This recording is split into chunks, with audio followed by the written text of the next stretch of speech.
Good afternoon and welcome to the Cinch County Ground. It's the Steelbacks taking on Glamorgan in the Vitality Blast. Here on Steelbacks TV, my name's Dan Jadzovic, joined by Hector Vickers. We got a game on Hector Players in the middle. How are you? I'm very well, thanks, Dan. Good afternoon, everyone. Very excited for this game. Glamorgan, top of the league. They really look like the team to beat throughout the season, unbeaten as well in the One Day Cup and T20 County Cup.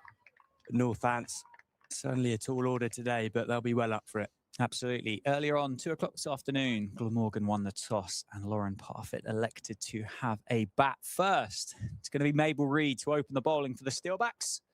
Bit of a drag down to start. And Glamorgan are going to scamper through on the misfields. Account open straight away. Well, what a game Mabel Reid had last week against Middlesex. She did not get much wrong with bat and ball. I believe she was wicketless, but she had a lot of chances, a couple put down in the field, but especially with the bat, she was just magnificent. So let's see if she can continue her form here at the Cinch County Ground. Yeah, going to take a good and a big performance, I think, here for the Steelbacks to come out on the right side of the game against Glamorgan today. It's an excellent start. A touch of away shape from Mabel Reid. The Glamorgan openers, Lauren Parfitt, captain, and Daisy Jeans. Jeans was the one who got off the mark first ball of the innings. They will line up with Leah Dobson, Megan Sturge, Beth Gammon, Daisy Mullen, Gemma Porter, Eve Jackson, Jasmine Wesley, Ellie Anderson, and Katie Cobb. And the Steelbacks will run through the 11 at the end of this delivery from Mabel Reid. Again, pitches the ball up, a little bit of a way shape, beats the Glamorgan captain. It's going to be Gemma Marriott, the skipper, with Mabel Reid, who we see bowling at the moment. Beth Ascott carded at number 3, Amelia Kemp, Alicia Pressland, Clara Thaker, Emma Gibbs, Anisha Patel, Ella Phillips, Lenny Sims, and Liz Russell. Interesting to look from our commentary box window today. There's been a slight change in dimension of the ground, Hector. Over pitch full toss allows the Glamorgan captain to get off the mark. But the boundary rope beneath us in quite a long way compared to what it was last weekend. Yeah, it is considerably shorter from last weekend, and Northants won't mind that, especially given the fact that they're chasing. This Glamorgan top order is a considerable force. I'll run through some of their stats in just a moment, but for sure, last week we saw the balls racing away to the boundary, so can expect some big runs in this first innings. Yeah, the outfield was very quick last weekend. Definitely been a bit damp over the week. Oh, that's missed by Anisha Patel at cover. It's not going to cost the team anything more, but made a bit of a howler of that one. Just ran past it, but one taken. Yeah, the captain for Glamorgan, Lauren Parfitt, she's been sensational this season. Started off with a nice 86 versus Gloucester just about a week and a half ago. She's averaging 45 in the competition, coming off the back of a nice 37.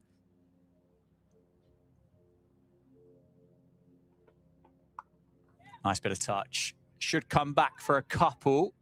Going to put Phillips under a bit of pressure. They do complete the second. End of the first over. 5 runs off it. Good start for the Steelbacks.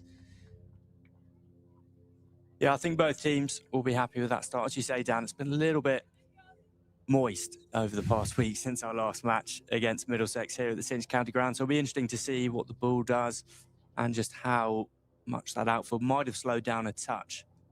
But as I say, Glamorgan, Daisy Jeans as well out there. She's averaging 43 this season. Her 86 came in their second match against Derby. She scored 5 just a few days ago against Sussex. But yeah, considerable force opening up for the team from Wales. Yeah, excited to see how they all go on what was a good batting deck last time out. 2 innings that had different characteristics. The Steelbacks relying on the power play, Middlesex relying on their kind of middle order power to get them over the line and chase that target down. It's going to be Ella Phillips to open the bowling from the Lynn Wilson centre ends.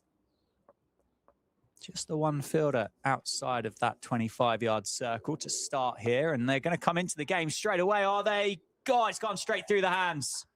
I think it's fallen inside the boundary rope, and it's just gone for 4. The field was perfect. The trap was set. The chance not taken. This is an issue that we've seen, I think 3 or 4 go down in the last match, and it did cost the Steelbacks a lot of runs here. So a disappointing start, but Phillips, she will be well in this game. Into the action again on the ground this time, and slightly more comfortable to deal with that time. Makes amends. Yeah, it's Alicia Pressland out there in the deep mid-wicket. A tough start, but would have been a massive breakthrough for the Steelbacks early on, that's for sure.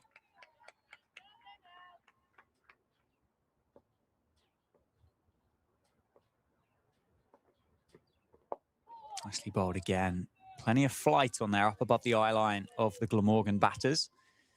The Tempters asking the question. A bit of turn as well. I was impressed with Phillips last week. I thought she bowled really well, as did the other Steelback spinners as well. You got Jeans on strike here on 7. Just a little bit of turn the other way, showing the variety on show. Yeah, 1 for 30 last week, Ella Phillips, through her 4 overs. So she kept it tight. She got a little bit of tap near at the end as Saskia Hawley and Vinty Trustler got going. Excellent delivery. Fuller just squeezing a bit of bat on it, taking LBW out of the equation. It's been a good start. 11 for no loss, Glamorgan. Final ball of the over. Up above the eye line again, powerfully struck and, well, misfielded at mid-off, but doesn't cost anything extra. So 12 for no loss after the first 2. Big chance. First ball of the over, not taken for the Steelbacks. How expensive could that be? A great start for Ella Phillips. I really enjoyed the variation she used there. Couple above the eye line, couple in. Just pushed a bit flatter and quicker. She's got to keep this opening pair guessing. And it was effective. Could have got the wicket in the first ball, but how quickly they bounce back will be up to the Steelbacks out in the field. I thought led very well in the field last week by Gemma Marriott. Tactically, they were on point. It's just the execution, especially in the field, the catches. Just got to be careful today. Mabel Reid continues. 5 off her first over. That one back of a length. Rushes the batter a fraction. Electric bit of fielding in there from Beth Ascott. Mabel Reid had to really find the stumps with the throw in. I think it took the power of it, I think, took Reed a little bit by surprise. Single taken, single completed, 13 for no loss. Just skipped off that covering of the wicket to the left of us here in the commentary box, but Ascot did well. Pitched up, down the ground, glorious cricket shot that. On driven by Lauren Parfitt for 4. Straight back past the bowler. Glorious. Beautiful shot there from the captain. And as we were speaking about before coming on air, Dan, that was the shot that worked in the last match against Middlesex. Pace on, just leaning on that front foot and the drives. You don't necessarily need to get creative with the sweeps because there are runs on offer down the ground. Again, down the ground, back at the bowler this time, and a good stop by Reed. Reacted quickly. Yeah, it's an excellent point. The pace necessarily isn't available to be able to play those reverse sweeps and ramps against the spinners.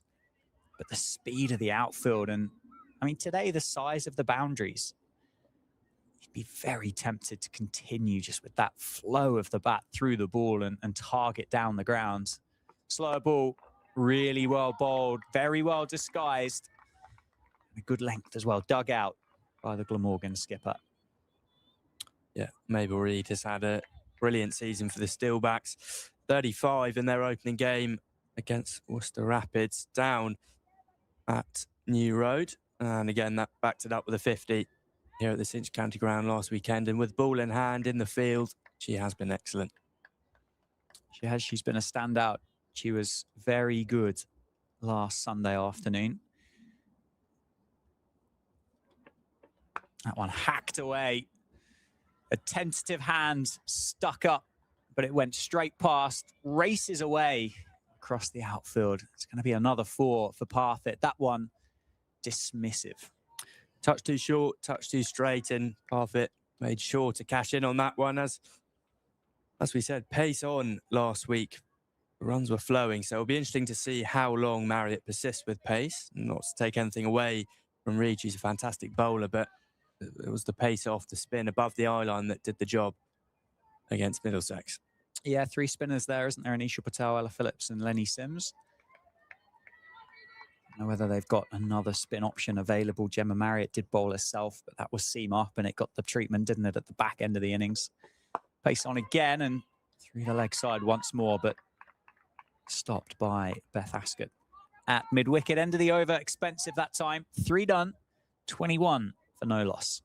Ascot gives me memories of Jacob Bethel in the field there. She's always scampering around. She's great on the ground and also batting. She's very quick between the wickets. She's an asset to have in there, inside the ring. Yeah, a live wire in the field. It does take the other batter at the other end to be part of that plan, though.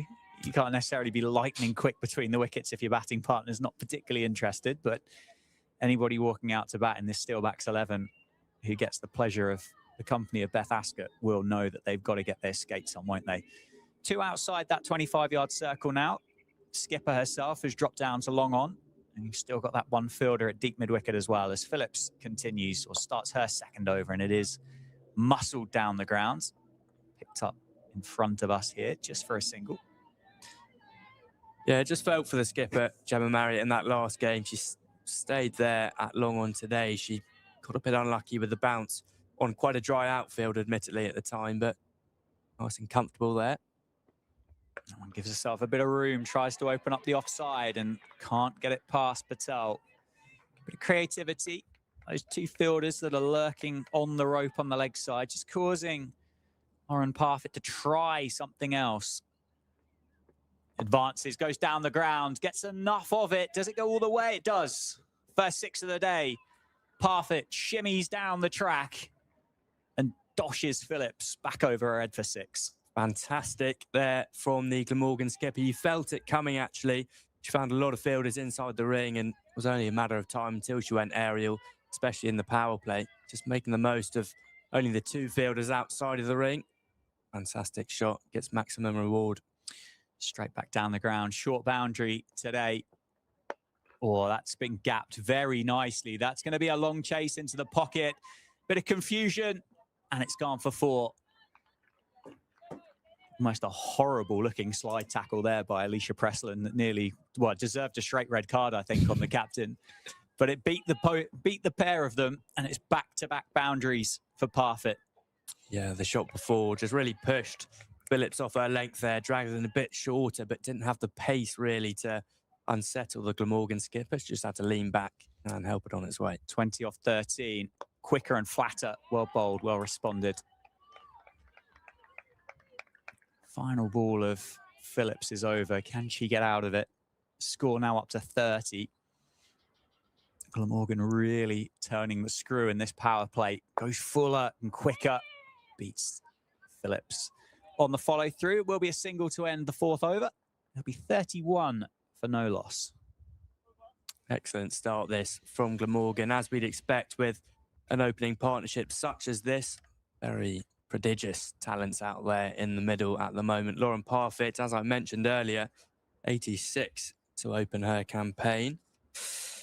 And backed it up with a nice 37. Admittedly, almost a run of ball, but her 86 against Gloucestershire came with 13 boundaries of just 58 balls. And we're seeing that sort of explosivity to start the day here at the Singe County Ground. And I believe we've got a change of bowler. It will be Liz Russell, I believe. Liz Russell. Bit of seam up continues. Interesting call this. I was expecting a bit of maybe Anisha Patel from this end, but skipper's going to persist with a bit of pace. It's Emma Gibbs behind the stumps, just shuffling her troops around. Skipper's still there at long on. Here comes Liz Russell. Almost got away with one there, just a bit too short to start. It's the classic loosener, really. Yeah, Russell was the bowler that Middlesex targeted last week, wasn't she? Really tried to put the medium pacer under pressure. Russell with plenty of tricks, but Middlesex last week had a lot of answers. Consistency wasn't necessarily there with line and length. Another one just slightly wide of those blue lines. Yeah, Russell, 1 for 28 from her 3 overs, so 9.3 was her economy rate. As you say, Dan, she just struggled to find any rhythm, which with pace on, as we've seen with Mabel Reid, is crucial to restricting the runs and building that pressure, getting those wickets. But she got one.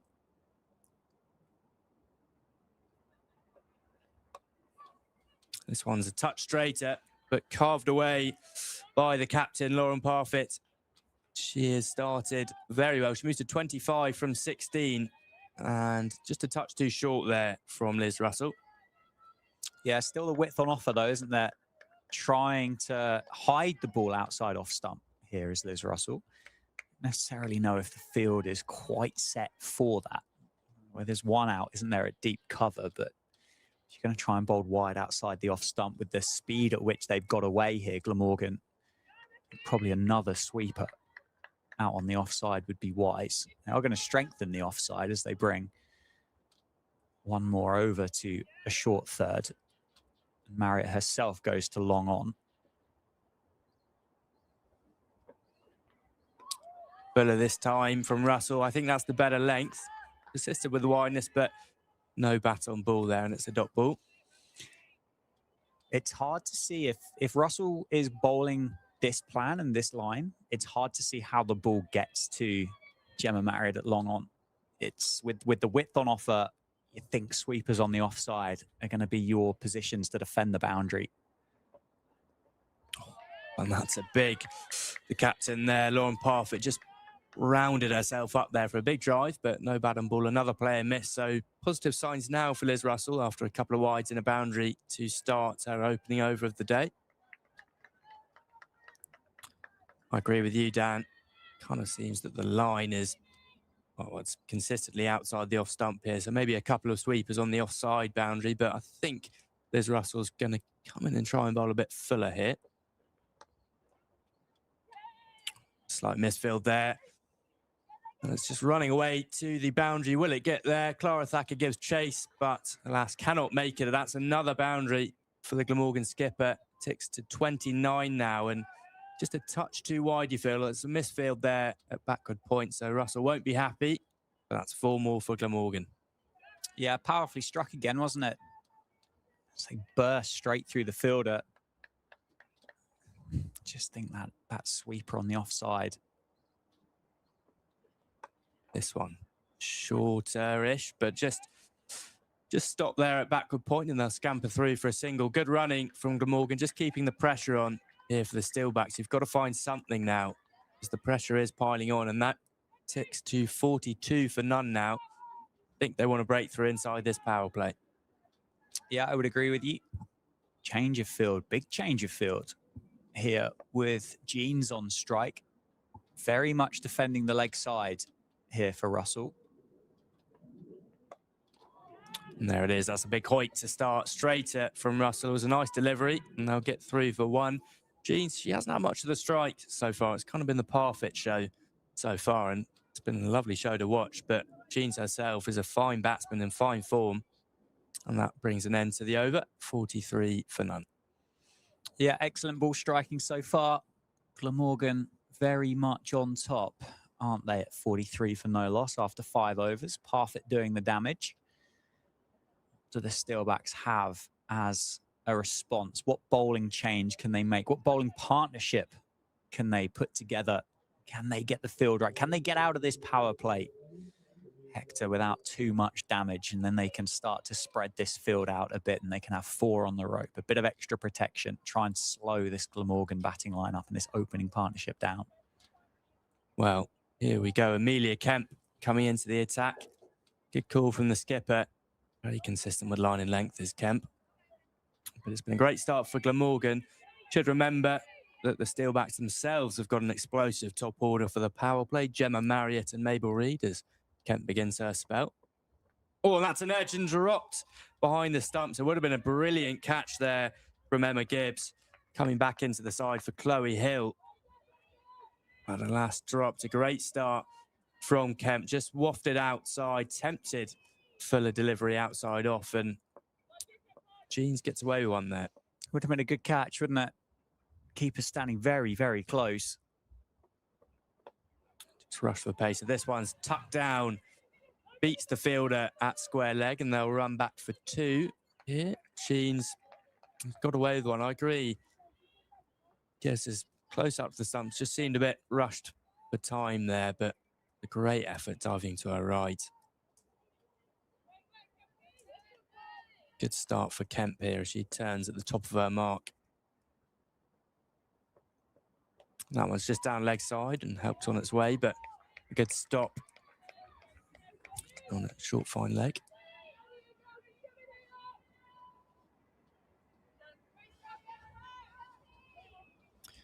Emma Marriott just bringing herself into the ring here as square leg. I believe that's Mabel Reid is heading out to sweep at about deep square leg. Good call from what we've seen to start this over. And that's up. And that's a chance for the first wicket of the day, just misjudged. And that is going to run away off the square down to the boundary. And Jeans will come back for 2. But she's living a charmed life out there in the middle at the moment, just misjudged on the ring. Yeah, the start that Glamorgan have had, they're just making the most of the end of this power play, aren't they? And Jeans batting selflessly at the moment. 15 or 14, hasn't quite got the strike rate as her opening partner, but she knows that she's got to do a job here for her team. Up in the air this time, lofted out to deep mid-wicket, won't get there onto the bounce. And fielding from Alicia Preston, they'll run through for a single. Just trying to make the most, as Dan says here, of the 2 fielders out there, one at deep square leg and one at deep mid-wicket. Kemp will feel slightly frustrated that she hasn't picked up a wicket with this start. A couple of big chances. This deep square leg comes in. This is Fuller and play a miss. Good take there behind the stumps from Emma Gibbs. End of the over, end of the power play. And Glamorgan have started nicely at 48 for none. They have certainly been their power play. That is fair to say.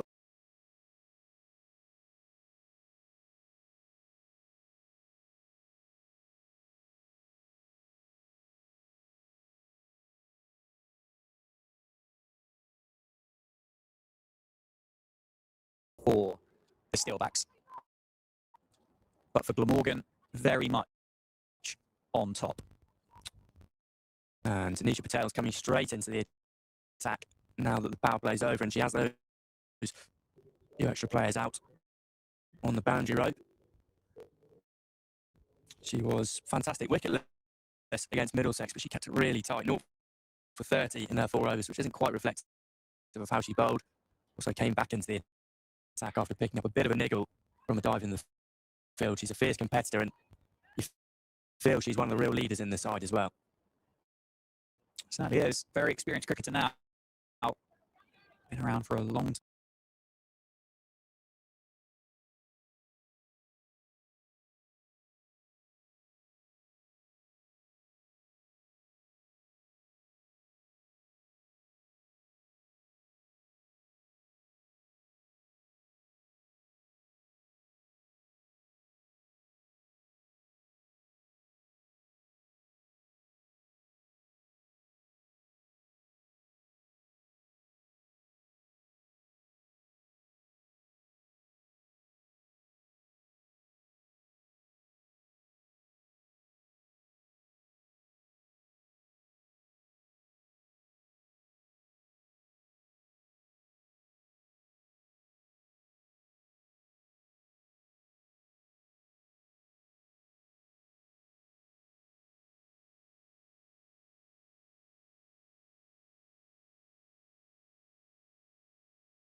Restricted to the one there, Glamorgan. Yeah. Just continues the form.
Right back in it with this opening partnership as they have.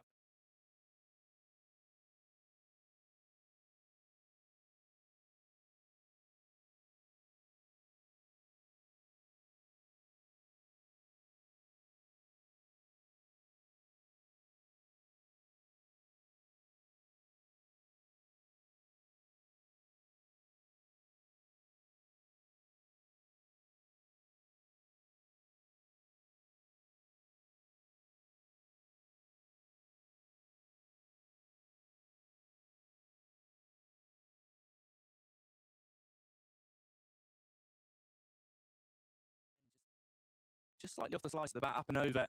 Over the ring. Just gets 2 for that. Yeah, another good over for Glamorgan, wasn't it? Expensive for the Steelbacks, up to 60 now, 59 for no loss.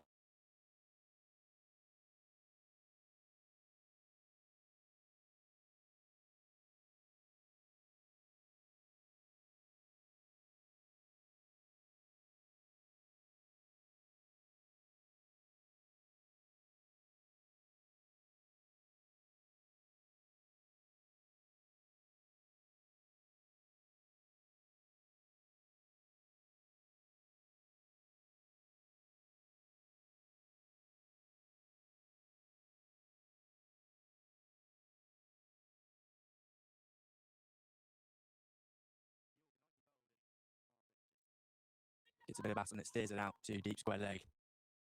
Mabel Reid there runs through for a single. Glamorgan have batted first twice in the first 3 games of their Vitality Blast campaign. First against Gloucestershire, where they set 100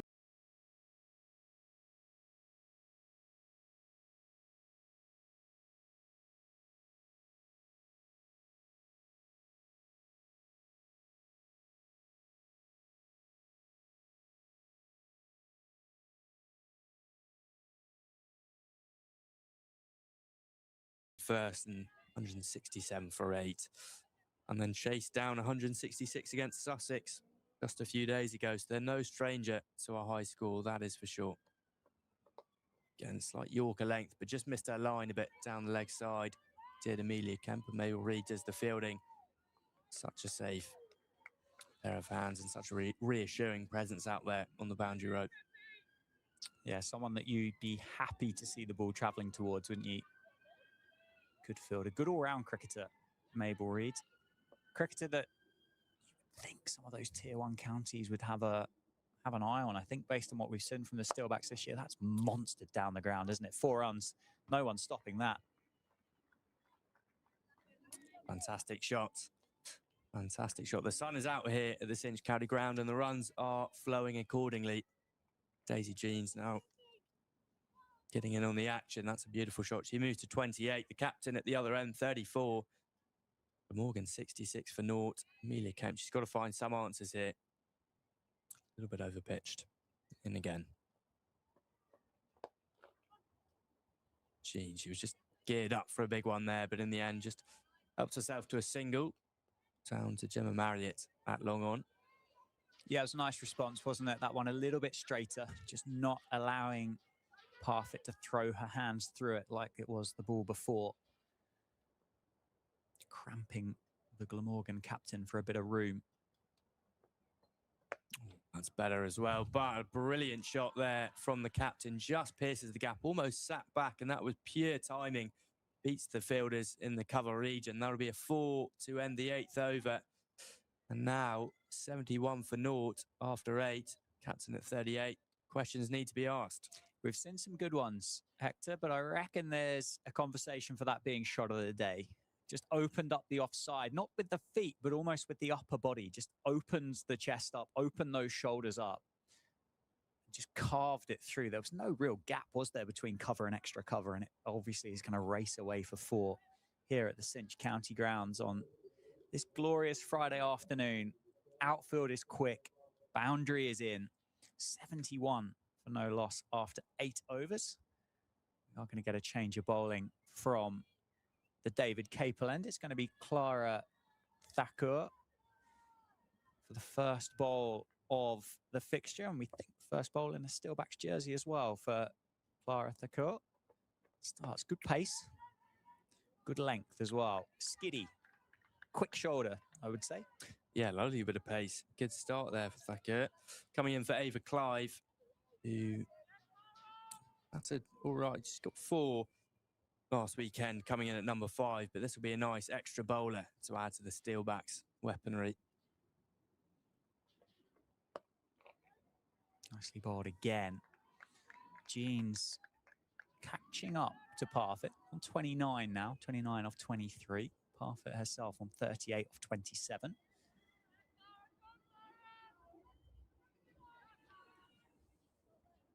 Still the squeeze on here for the Steelbacks. Offside, catch taken. Good catch. Jeans does depart for 29. Couldn't quite get enough elevation on it to get it over Beth Ascot at mid-off. And Clara Thakur gets her first wicket for the Steelbacks in the first over. 3rd ball for her.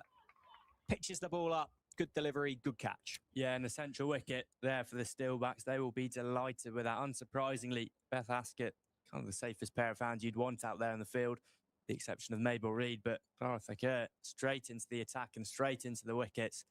And that was a much-needed breakthrough here for the Steelbacks. Certainly was. It's going to be the one thing that the Steelbacks are going to be able to do to slow Glamorgan down. A partnership worth 71 has been broken. They were under pressure. They've given themselves an opportunity to regroup, given themselves an opportunity to have a look at the Glamorgan number 3 as well, who we believe is Leah Dobson. Yeah, it's an interesting one here for Glamorgan. Leah Dobson just joins now to Glamorgan from Durham Cricket on a nice loan because they need that extra 3. Bethan Ellis, she's been in fine form again, as with much of the top order here for Glamorgan. She's away today, 71 not out last week against Sussex, but they'll be missing her run. So it'll be interesting to see how Dobson does on her debut here. for Glamorgan. Absolutely. Bit of a squeeze on here for the Steelbacks. Thakur trying to hide the ball outside off stump and is greeted with the middle of Dobson's bat. Well, there you go. There's your answer to your question. That's how Dobson's going to start here at the Cinch County ground with 4 runs through the offside. Perfect start. Perfect start. More of those, please. Well, Glamorgan will be asking for, but yeah, just pure timing. Just leant back slightly. And Thakur, she's coming in with nice pace here. So, as we say, pace on, just played under the eyes. Beautiful shot, beautiful way to get underway. Great bit of timing, wasn't it? Pace on. Good pace in the surface as well. It's pretty green, as you'll be able to see from the live stream. But that will just help this white ball just skid through off the surface. What a bumper from Clara Thakur. Unfortunately, it's going to be signalled wide. I like that, though. Like to see that. Yeah, especially with that field. You got the deep square leg, fine leg, deep mid-wicket. Good bit of aggression shown there on the new Steelbacks edition.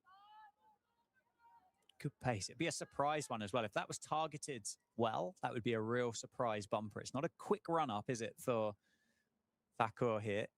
But a very quick and strong shoulder, a snappy delivery.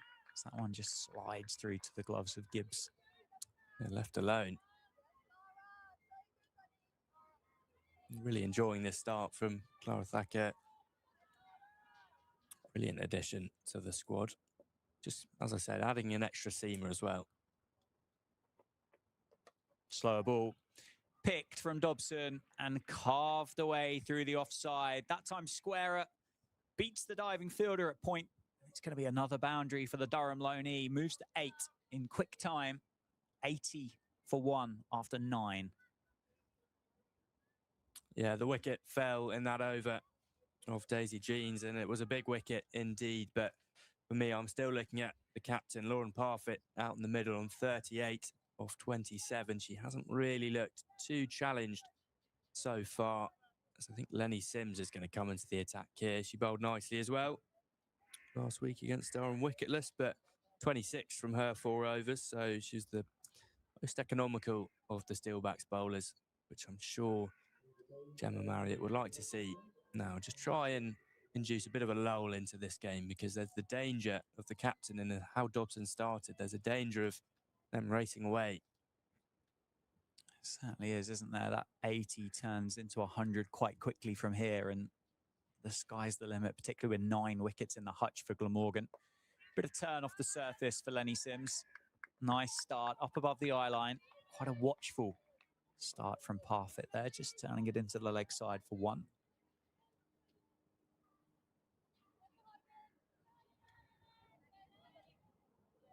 Slight change in the field for Leah Dobson. You've got a deep extra cover, deep mid-wicket. Oh, sorry, yeah, deep mid-wicket. A deep square leg. He's just in front of square, and then a long on. Dragged down, pulled away powerfully. That's going to be in the gap between the fielders, but I think Pressland has done well to keep it down to a single. Good, strong arm back into the middle. Too short from Lenny Sims, and this is such an important phase of this innings. Sims, the bowler with potentially the most control here for the Steelbacks. She'll need to potentially keep the run rate down to beneath a runner ball. Better delivery. Well stopped. Tumbling stop at cover. We've seen a few of those go through the Steelbacks fielders this afternoon. That one really well stopped. That's the standard that the Steelbacks are going to need to set themselves for the remainder of this game, if they are going to stop Glamorgan from just cantering along here at the county grounds. Uses her feet, advances, doesn't get all of it. And hits it down to Pressland at deep mid-wicket for 1. Yeah, not quite halfway through the innings yet. Just over halfway through the 10th over, and 83 for 1. With wickets in hand in the hutch and a lot of power down that order for Glamorgan. Could be looking at 170 as a pass score for them from where they are now. That is very, very flighted by Sims. I like it, though. I like it. A real tempter. One that Dobson had to wait an age for before finding the middle of the bat and just guiding it to the offside for a single. Good over this. for Sims. Has slowed it down a fraction. It's just gone for 4 off these opening 5 deliveries. Can she get out the over? Down the ground, down towards Marriott, beats the fielder. 1 bounce, 4 runs.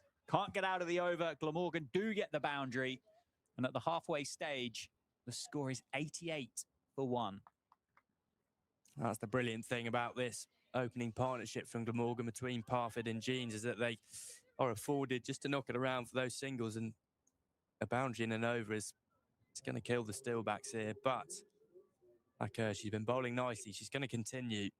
Dobson, interestingly, she started incredibly positively. Daisy Jeans just took her time to get underway and then accelerated. But Dobson, she's come out firing early on. Perfect accompaniment to Parfitt, who has 44 from 31. Just continuing the form that she's accumulated throughout this season. Yeah, it's been a very, very stylish score of 44 so far for the Glamorgan skipper. Dobson, though, just putting a foot down, striking at 200 at the moment. Stacker starts again from the David Capel end. Looks like the Steelbacks have got maybe 1 or 2 extra bowling options today than what they had maybe last Sunday that might just allow them to not want to stop the Glamorgan batters just settling on a particular bowler. Yeah, it's that change from Ava Clive to Clara Thacker, and also Amelia Kemp didn't bowl last weekend, so 7, potentially 8 options here for Gemma Marriott. Short ball, bumper again. Stuck in the surface a fraction. It was really well picked up and timed by Gemma Parfitt. Down to deep mid-wicket for 2. It's almost like a tennis shot. That's some brilliant power there. Just had to reach for it. Could have been a wide ball from Thacker, but I'm liking to see the short ball. We didn't quite see it last weekend or with any of the other seamers who like to pitch it up. Thacker's got a bit about. Certainly does. That one loose. Wide outside off stump. I'll have to reload and bowl it again.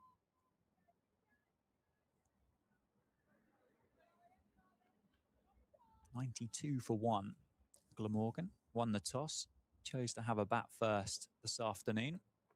One wider as well, but just sneaks inside the blue tram line. So much to Parfitt's displeasure, Thacker gets away with that one.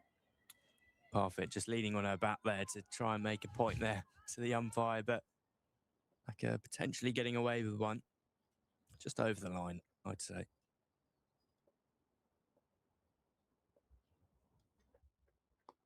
Nicely bowled again into the hip. Dropped into the leg side. Weighted wonderfully by the Glamorgan captain and allows them to come back for a second. Partnership growing very quickly between Parfitt and Dobson. Parfitt now on 48. 48 of 34. 2 deliveries left in this Thacker over. Nicely bowled. Pitched up. Parfitt might feel like she's just missed out on that one. One of the great things about this Glamorgan innings is we've seen a lot of balls fly to the boundary, but also the running, which the Steelbacks are also pride themselves on, but they ran sensationally so far. Attempted slower ball. Well, it was a slower ball, to be fair. Just the line. Not quite right. Out the back of the hand, they're tough to control. Thacker just not able to get that one on target.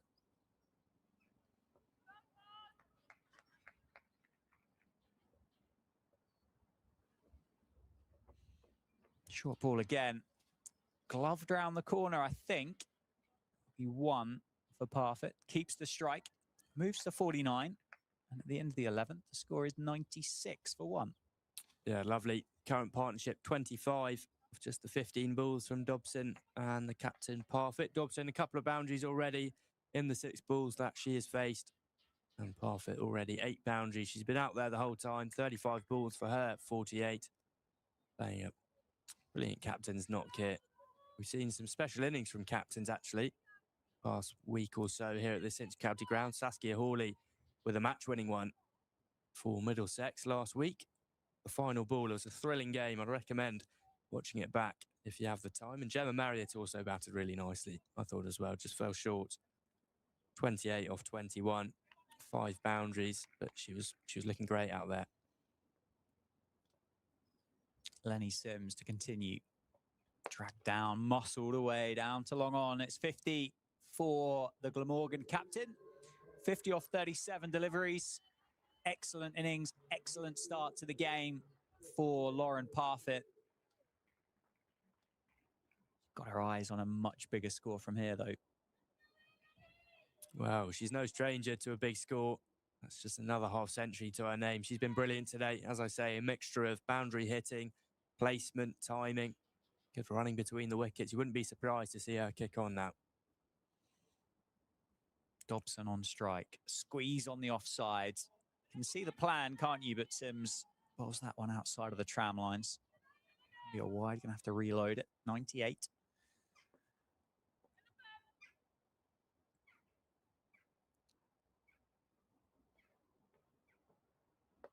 Nicely bowled once again, and Thakur done on the spin.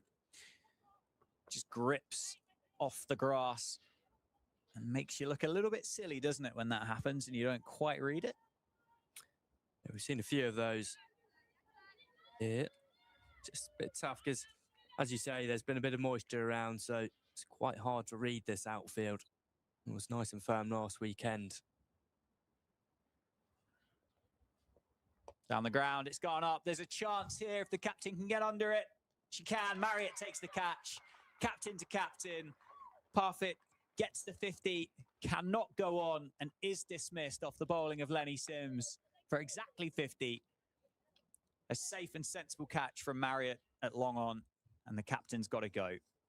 50 now for the Glamorgan captain. A brilliant innings, as we were just saying, but do not underestimate how tricky that catch was for the Steelbacks captain, Gemma Marriott, running in off the boundary. She had a lot of ground to make up, was high in the air, the sun is out, and especially after last weekend's antics out the boundary rope, that's a brilliant catch, and that will do wonders for the Steelbacks here. Brings another new batsman to the crease. I believe it will be Megan Sturge. Good work from the Steelbacks, just fighting back into this game. 99 for 2 now.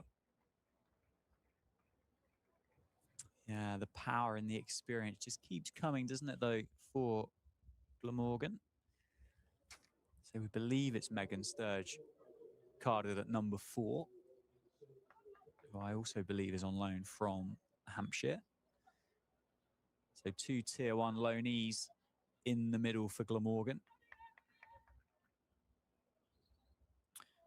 Yeah, fine batsman. 26 not out on her debut last week against Sussex for Sturge off the 22 balls. So she's a steady hand at the crease. And you'd imagine that she will look to tick this score around and Dobson can go after it. 12 off 7. That's looked a lot more promising than that from Dobson at the other end. So nice partnership out here at the moment for Glamorgan. Yeah, I don't necessarily think they're in a state of rebuild with 8 wickets to go and just around 8 overs left. So Sturge probably can only afford to give herself a couple here to have a look before she's really got to join Dobson with that bit of power and aggression. But can, in the short term, just get Dobson on strike and hand it over to the Durham loanee. 100 up for Glamorgan with that single from Sturge. He gets off the mark, second time of asking.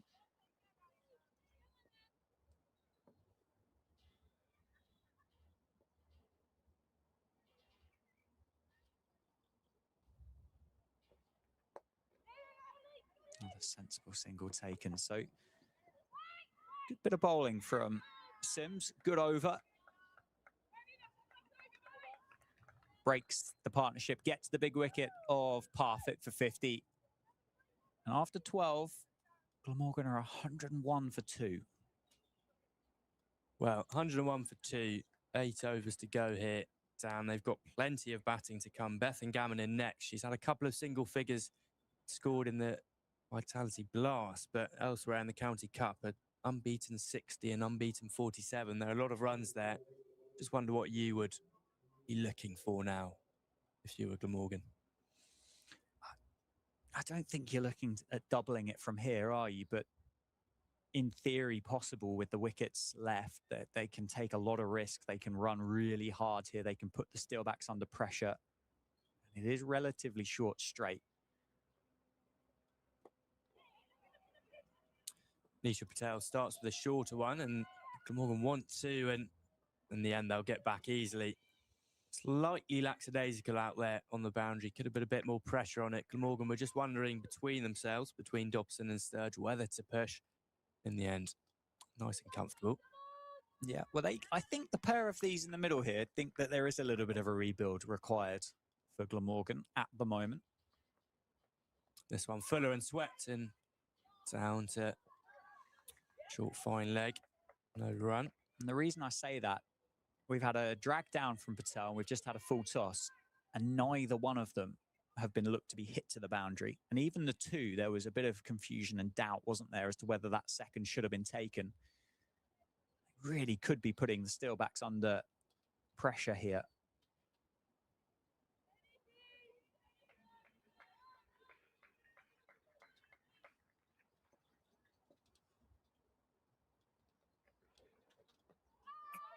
That's better from Patel. Just started 11 off her first over, just back to her second now. She hasn't bowled with the same consistency and control that I'm so often used to seeing from the spinner. And again. Oh, brilliant shouting given by the umpire just above the eye line of Dobson. The dangerous Dobson has to depart for 15. She could have got going. That is a huge wicket for the Steelbacks. You just feel if Dobson was in there for a couple more overs, the score could have been getting away from them. But Anisha Patel, just as I was starting to get a bit critical, bounces back and shows her experience, shows her class. Glamorgan, 103 for 3 now. Yeah, good response, wasn't it, from Anisha Patel? Wasn't the greatest start to the over, and I feel as though Dobson, I feel as though she's missed out on a few extra runs from those opening 2 deliveries. But that one, Fuller, straighter, trapped on the crease. You always like it when the umpire gives themselves a couple of moments just to think about the LBW decision. You never want to be fired, do you, as a batter? You want to get the impression the umpires had a good think about it before raising the finger, and the umpire did in this instance. He certainly did. And yeah, we've got a good look at it from here. It looked like a great shout just above the eye line. That is potentially the best ball for Patel. She does like to mix it up with the flat ones, but just the floaters up and above the eyes can so often do the damage. Now Glamorgan, potentially they will have to rebuild now midway through the 13th over. 103 for 3 as Gammon joins Sturge out in the middle. Another half shout there from Patel, but no harm done. Yeah, just getting a little bit of turn off the surface, Anisha Patel, which is causing the confusion, I think, here for the Glamorgan batters.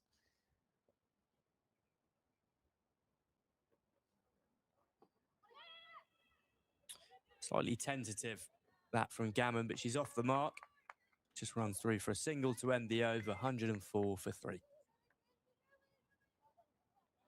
Yeah, I was thinking when you asked me the question before, I was thinking 180 would be in the sights of Glamorgan, having lost those couple of quick wickets and the 2 big wickets as well. Certainly been dragged back a touch, but from here, 7 to go, 104 for 3. Still got to be looking at that 160, 165 mark, I would say. But we saw, didn't we? We saw on Sunday the Steelbacks got off to a flyer and were dragged back and really limped up towards 149. It was quite a damp second half of the innings, wasn't it, for the Steelbacks?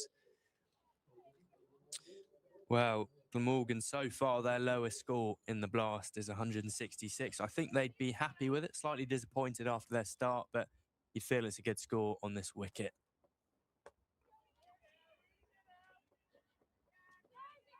As Ella Phillips comes back and a single to start the over. I agree, Dan. Leah Dobson, I think she's going to be pretty gutted with that dismissal. She was timing the ball nicely, and it looked as if there are a lot of runs out there for her. But now the top 3 back in the shed.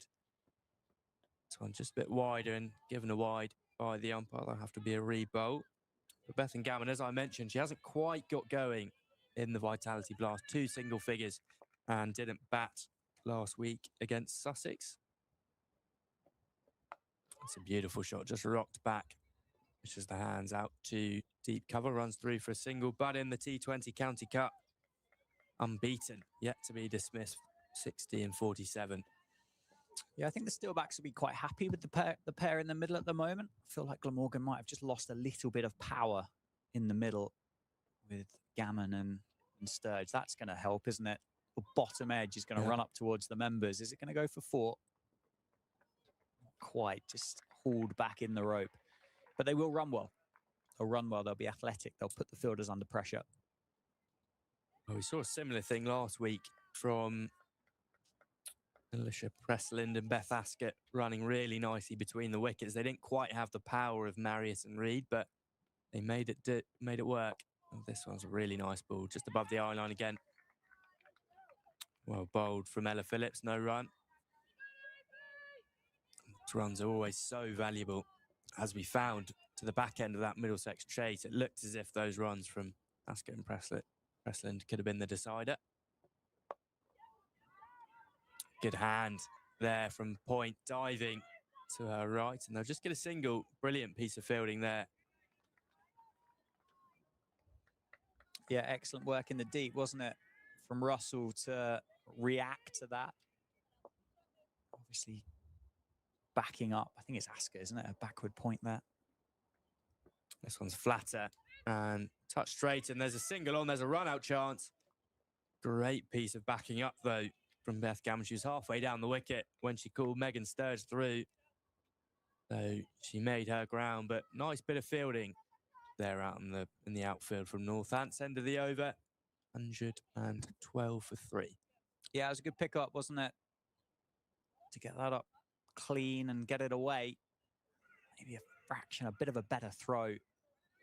They just stopped Gibbs from having to reach for that and drag it back down to the bails to allow Gammon in. But a good single taken, quick one taken. 6 overs to go then. Tail's going to continue. And you'd expect to see that straight delivery up and above the eye line. And she is. It's a nice delivery, but beats the keeper and then runs away down to the boundary by the commentary box as Ella Phillips does the fielding. Sturge runs back for a second. Yeah, at the minute, it's quite tricky to see where the boundary comes from here for Glamorgan. 3 fielders out on the rope on the leg side, just 1 sweeper on the off. And quick single here. Chance is Ascott there. Middle, she picked it up nicely and it was a good throw. But good running this from Glamorgan. As you said, Dan, seems as if their runs are going to come from placement and speed across the wickets. It's tough to see where the boundary comes.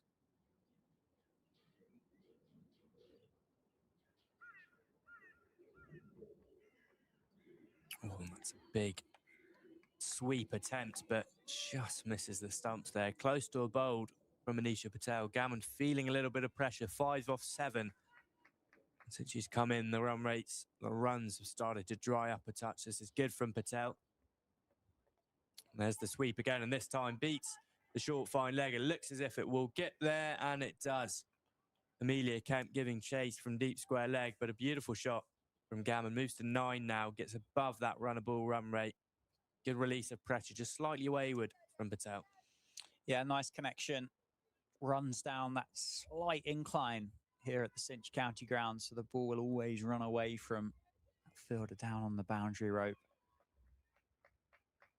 Well, we wondered where the boundary was coming from, and it's off the sweep for Gammon. And she sweeps again, this time in front of the wicket. Very nicely placed between deep square and deep mid-wicket, but Mabel Reed will come round and they'll run back for 2. Very nice shot there. Good positive intent from Gammon.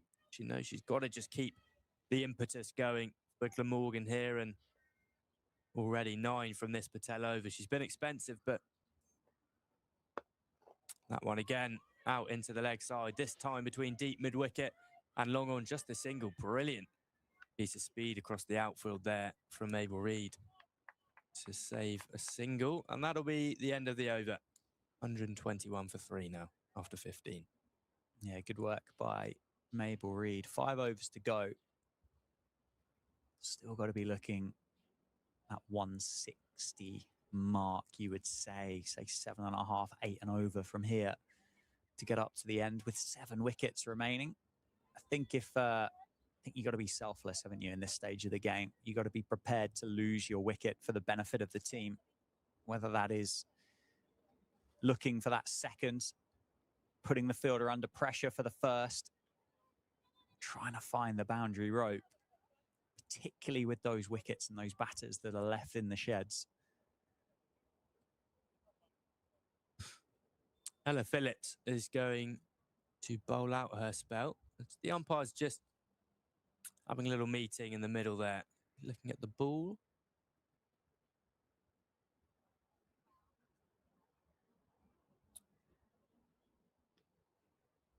Just radioing in to off the boundary's edge here. Just a bit of a break in play. 5 overs to go. Glamorgan 121 for 3. The sun's out here at the Cinch County ground. There's a nice, gentle breeze. It's a beautiful day for cricket.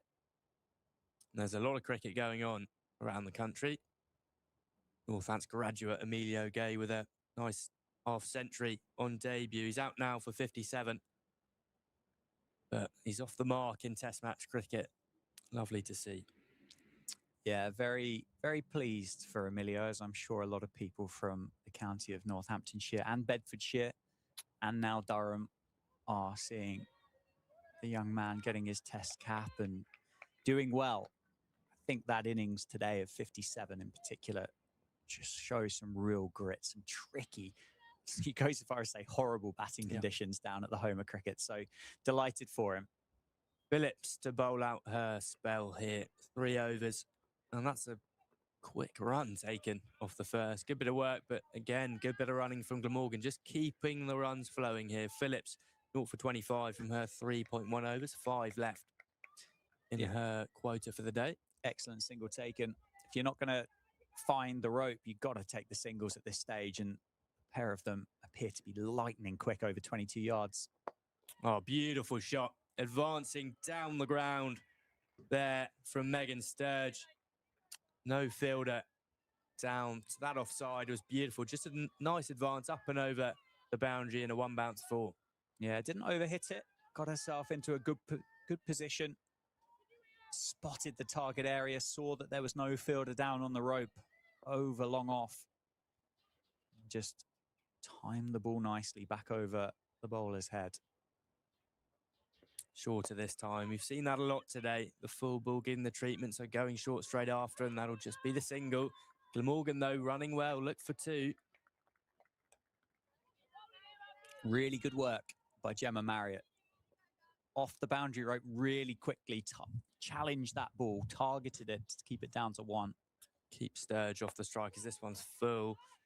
And a nice shot from Gammon. Just carved out to Amelia Kemp at deep cover. Runs through for a single.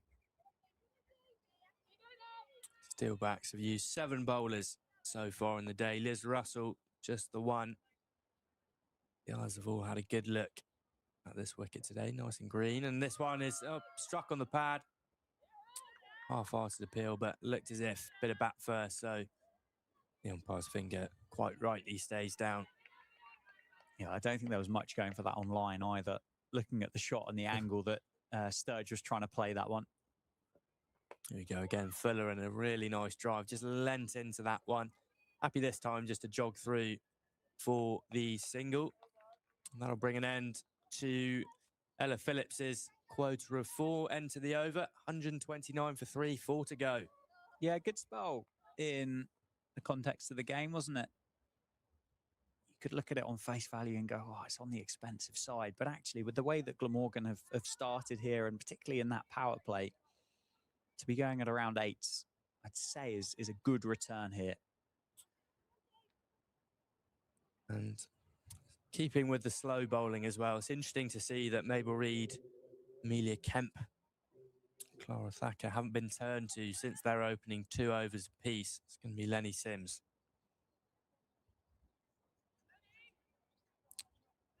Yeah, so Sims has got 2 overs to go.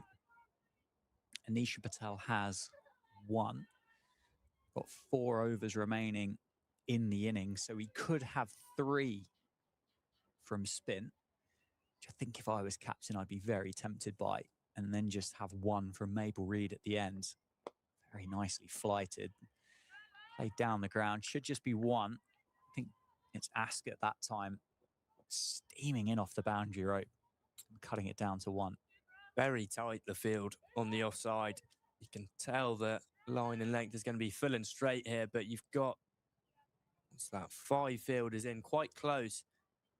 Just putting a bit of pressure, trying to reduce the risk of a single and a release of pressure on Glamorgan. But as I say that, cover has just gone out deep and backward point's gone round to short fine leg. Just a bit of movement in the field now for Gammon. Quicker and flatter, dragged down. That's hit really hard down to deep square. 1 taken. I reckon a couple of yards either side of the fielder, and that would have skipped over the boundary rope, the pace at which it left the bat. Good battle, this. Final 4 overs. You imagine a lot of it's going to be spin, so a lot comes down to the tacticians out there. Good fight back for the Steelbacks. Pace off. Oh, there's a chance at the non-striker's end. Gammon slipped. Fortunately for Glamorgan's wicketkeeper batter, does make a ground. I think Sims there's just seen Sturge advance. Taken all of the pace out of it. Flighted it above the eye line. Sturge reacted well. Sturge again offside. Through the hands of Patel. It's gone down. Sturge gets a life. Dropped on 13. I feel that runs the risk of being expensive. Certainly does. And the plan was there for the Steelbacks. Completely different fields for both batsmen, but they thought that Sturge would have a look at going up and over again as she did in the previous over. Good pace. Another single taken. Cry of hold it. Yeah, Lenny Sims here. She's going a lot shorter and flatter to Beth Gammon in at 5 into Sturge. Just flighted up and just offering the release shot up and over the offside cordon. But Nisha Patel, she'll be gutted with that because the plan was set, the trap was set, and oh, it's beautifully played. Just opens up the offside, guides it through the 2 fielders. I think they're just going to settle on 2.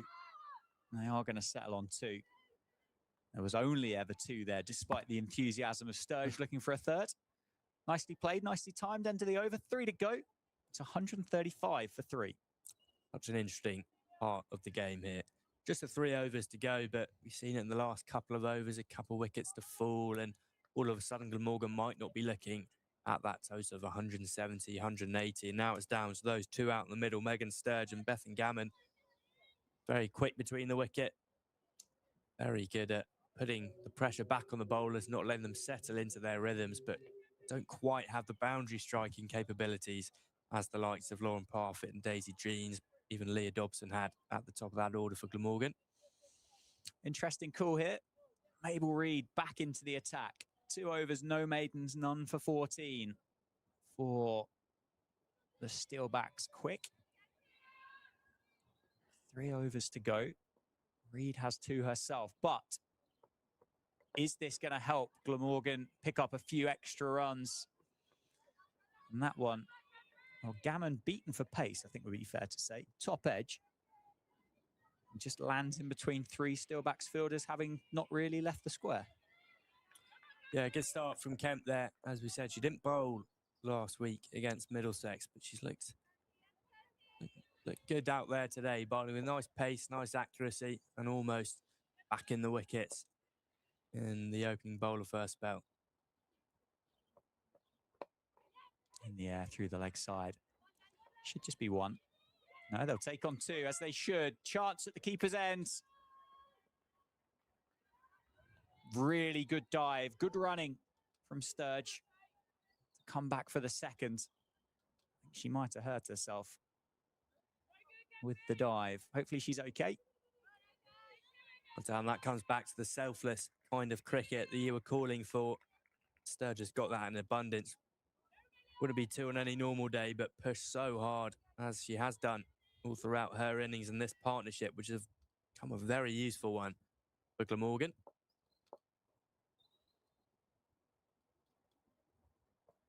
Short ball, pulled away. Oh, there's a lot of bat on that. Marriott's misjudged it. It's just fallen inside of the boundary rope. 4 runs for Sturge. Kemp can't quite believe that one. She's been unlucky. She could have had a wicket or two in her opening spell, and now into this second one. The first ball, slightly misjudged, could have been a catch, and there the captain, Gemma Marriott, she stayed where she was, it would have been a catch. But that being said, it's hard to judge those kind, but a lot of bat on it. And in the end, a brilliant 4. Inventive. Showing 2 sides of the game. We saw the hand speed, the ball before to pick up the boundary. That one, a bit of creativity.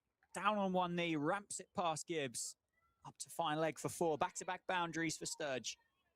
What an innings this is from Megan Sturge, the number 42. 26 now off 17. Gammon playing more of an anchoring role at 17 or 15. They had to rebuild slightly when the two came together. Leg side, chance. Falls in front of Pressland. I think would be fair to say has erred on the side of caution there to keep the ball in field of play. Just concede the single rather than try and take that catch and misjudge it and let it go through the hands and across the boundary rope. But Sturge really putting her foot down now, moves to 27. Off cutter, over the offside. Gammon into the act now. 4 more for Glamorgan. Bit of a drag down, width on offer. Gammon gave herself a bit of room. 150 up for Glamorgan. We said seam and pace was going to be a risk, and doesn't look like a risk that's been paid off. No, nice shot and a nice way to end that 18th over. 2 to go now, 151 for 3, and these two have put on a blinder of a partnership. Came together at 103 for 3 as Glamorgan looked to be teetering. Steelbacks looked to be fighting back, but now they've got that base. They've breached the 150 mark with 2 overs to go and 7 wickets left in the shed. You'd expect to see a bit of firepower here as Steelbacks. You'd expect as well to stick with pace off the remaining 2. Yeah, Sims, the pick of the bowler so far. 3 overs, 1 for 19. So this over challenging for Glamorgan, although there should be no excuse that they're trying to find the rope, and on each of these deliveries at this stage of the game. Advances down the ground. It's gone into a nice gap, but I think Ascott's probably going to cut that off. They're going to have a chance at the non-striker's end. Again, those Glamorgan batters putting Northants under pressure. There would have been a chance had Sims gathered that cleanly. Gammon dives in to make the grounds.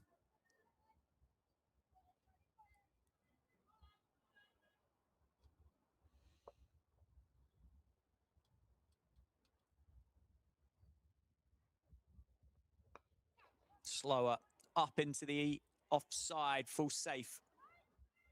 Sturge doesn't quite get there, doesn't time it. Lives to see another day. It's an interesting one, this innings. There have been a lot of aerial balls that have picked a particular gap, not potentially by skill, but by chance. So the Steelbacks will feel slightly disheartened by the way the ball's falling. Full toss. Muscled away, skips off the square, beats the 2 fielders. 4 more. Gammon dispatches the full toss from Sims through the leg side.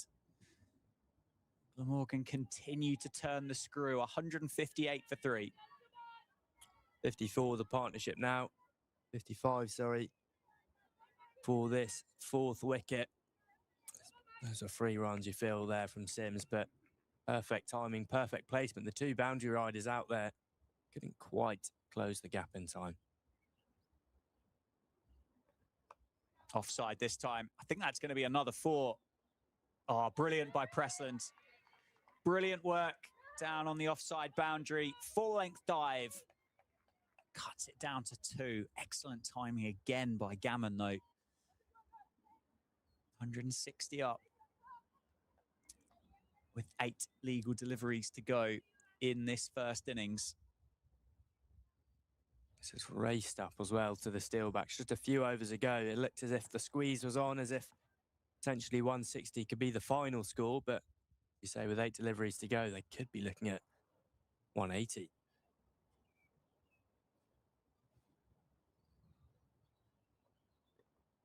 Well bowled. Holds it back, floats it up above the eye line, and Gammon. Good response. Sims under pressure.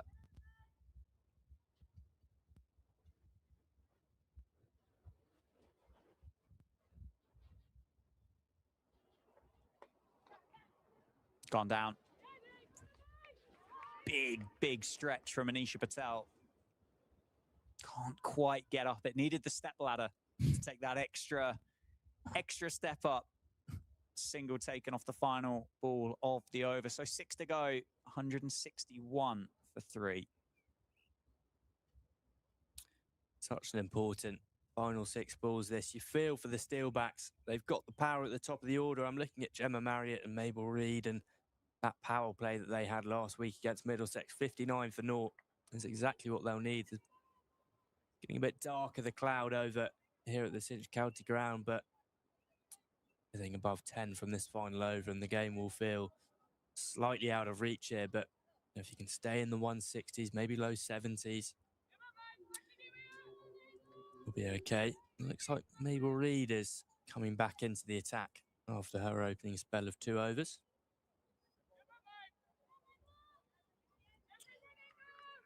Two overs, 0 for 14 from Reid. She's going to be the one to finish it off. One of the star players for the Steelbacks, but pace on still. You had the option to go to Anisha Patel. Yeah, you got to execute the Yorkers here, haven't you? You got to bowl 6 of your best balls. That's hacked away into the leg sides. Cressland cuts it off. Single taken off the first ball. Gammon's been surging recently, catching up with Sturge, 30 from 20. Gammon, 29 from 21. Yeah, 4 out, as you'd expect. In front of square. It's got to be full. Here from Reid, and it is. Bit of bottom hands. Quick single taken once again, and a wild throw will allow them to come back for a second.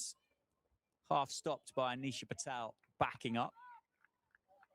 She's done well. It was a wild, angry throw, wasn't it? They've been running brilliantly, but I just wonder whether the Steelbacks could put a bit more of a squeeze on those singles. Glamorgan have picked up a lot of runs through just running quickly with intensity. Wonder whether the fielders in the ring could just push in off that ring marking, just maybe a couple of feet. Yeah, it's hard to know at this stage, isn't it? It's the question really is what the Steelbacks are happy and comfortable trying to chase down. Really well bowled. Very, very well bowled by Mabel Reid. Saw Megan Sturge go down early to try and play that slog sweep. Emma Gibbs as well, just trying to throw the stumps down. Looked as if Sturge might have just been wandering out of her crease, but no harm done. Bit of a bear stoke. Yeah. Don't want to see that again, surely. Offside. That's really powerfully struck. It's going to be 4. I think it's going to beat Kemp. It does. 4 runs for Sturge. She certainly looks like she's hobbling a bit in the middle, doesn't she? But she's playing a valiant innings here for Glamorgan. 36 off 23. 168 now. We were saying pre-show, this Glamorgan batting attack is just so formidable here at the Vitality Blast League 2. 2 to go. Big slower ball again. Same shot. Kemp under pressure. Can't get there. Back-to-back boundaries for Sturge. Moves to 40. And there's still 1 delivery to go. 172 for 3. Glamorgan won the toss. Elected to have a bat first. I mean, is it a score that you think the Steelbacks are going to fancy themselves at chasing down?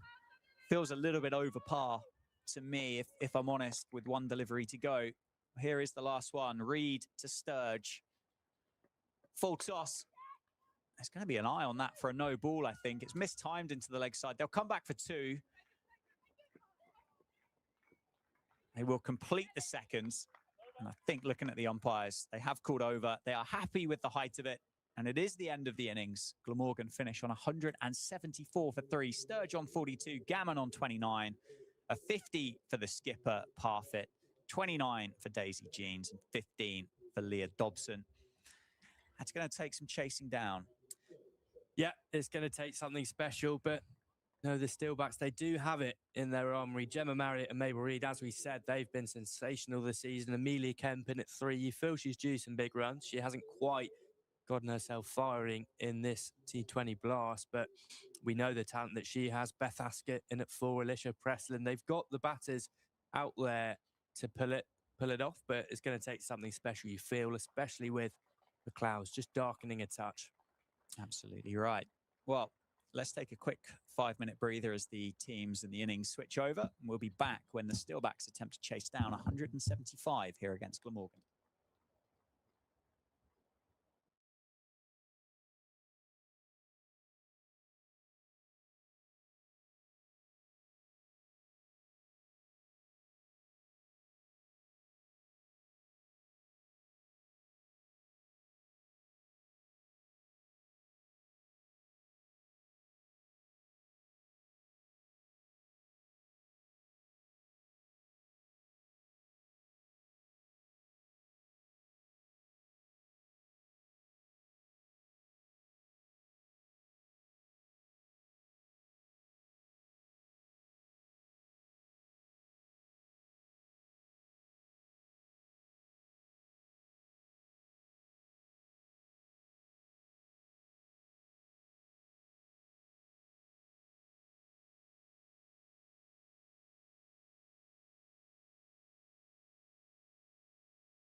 Well, welcome back to the Cinch County Ground. We're here for Northamptonshire Steelbacks versus the Glamorgan women in this Vitality Blast League 2 game.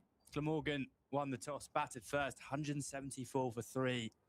Helped largely by a fantastic opening partnership of 71. The captain, Leah Parfit, Lauren Parfit, with 50 and out, 50 off 38. Daisy Jeans, 29 off 24. And then that fantastic partnership at the back end from Megan Sturge and Bethan Gammon. Sturge ended unbeaten on 42 of just the 25 deliveries, and Gammon 29 off 21. But I'd say the main event of that was just the pressure they kept piling on the Steelbacks bowlers, who struggled really in the field and with their line and lengths. Good afternoon, Dan. Good afternoon to you. It's going to be an interesting second innings, this, isn't it? I think the other thing that's interesting is we've got a change in the opening batting pair for the Steelbacks. I think it's going to be Mabel Reid on strike for the first, and then Amelia Kemp at the non-striker's end. So Gemma Marriott just taking a little bit of a slide down the order, maybe trying to find the right partnership to try and chase down this mammoth score of 175. Going to be tough. Yeah, interesting call that, because the partnership between the captain, Gemma Marriott, and Mabel Reid has been an effective one. 59 for naught last week after 6. It's going to be Gemma Porter to open up for Glamorgan, and that one is leading edge straight away from Mabel Reid, just sliding on. Really nice delivery to start. The throw goes over the keeper. Yeah, good start, bit of turn. We've seen that through the first innings. Just a bit of grip in the surface, but Steelbacks are going to have a very, very good power play here, I feel. Just walking away from it as Mabel Reid helps it down to square leg. Good intensity is one thing to note already from Glamorgan. Loud in the field, everyone needs to be helping each other on their very professional outfit. Unbeaten so far this season in all competitions. Oh, backed away. Reid and just misses the edge. Good take from the keeper, Beth Gammon, behind the stumps. Yeah, you mentioned professional. They're the next county, aren't they, to be given that Tier 1 status, which I believe occurs over this winter coming up. Feet moved down the ground, and that's a brilliant way to get off the mark from Mabel Reid. She didn't get all of it, so that they'll give chase. The boundary looks as if it's for, yeah, the umpire will give it. 3 Glamorgan fielders there giving chase out to the shortened boundary from what we were used to last week, but nice way to get off the mark there for Mabel Reid. Yeah, good chase, wasn't it, from the Glamorgan skipper? Really setting the standard, showing her teammates what she expects from the Glamorgan fielders. But the ball does eventually win the race. Just run through for a single. Bit of normality. Gemma Porter, she's been fantastic this season for Glamorgan. 7 wickets, I believe, in their first 3 games. Nice 3 to open the accounts last week, and then a couple of 2-wicket hauls as well. She's very effective at the top of the order, just rushing the batsman here. Nice ball flight as well from the first 5. This is her last one that's flatter and shorter, and gets the due punishment from Amelia Kemp. Her first ball opening up as well. And a great start for the Steelbacks with that boundary. 9 from the first over, 9 for none. Gets the treatment. They've got to be putting the bad balls away. You can't afford to miss out on those when you're trying to chase down this score of 175. And Kemp had the answer. I think the 2 in the middle for the Steelbacks are 2 very, very good ball strikers. And I wonder whether that's why Marriott's just taken a slide down to give Reid the opportunity to use the power play. She bat 4 on Sunday. Was it 3 on Sunday? Was it 3? Kemp's been at 3. She hasn't quite found her feet, though, this season, which maybe as well to open up with Mabel Reid, who's such a positive batsman herself. Maybe just throw the dice at it, because Gemma Marriott, she's been brilliant this season, and she batted nicely last week as well.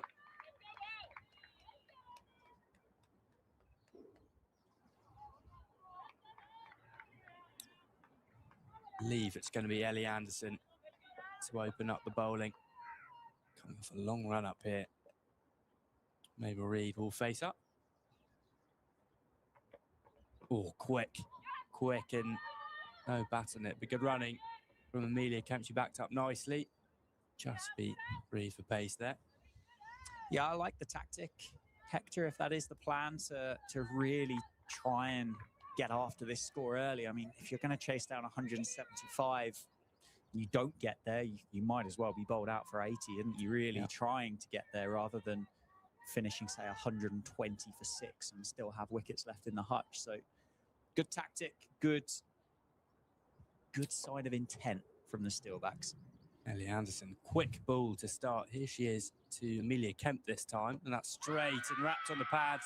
Appeal, but I believe a bit of bat on that must have been, as the umpire's finger stays down and Kemp runs through. He's given it as a leg by. Interesting. Sound two noises, I thought. Yeah. And the first one sounded slightly woody to me, but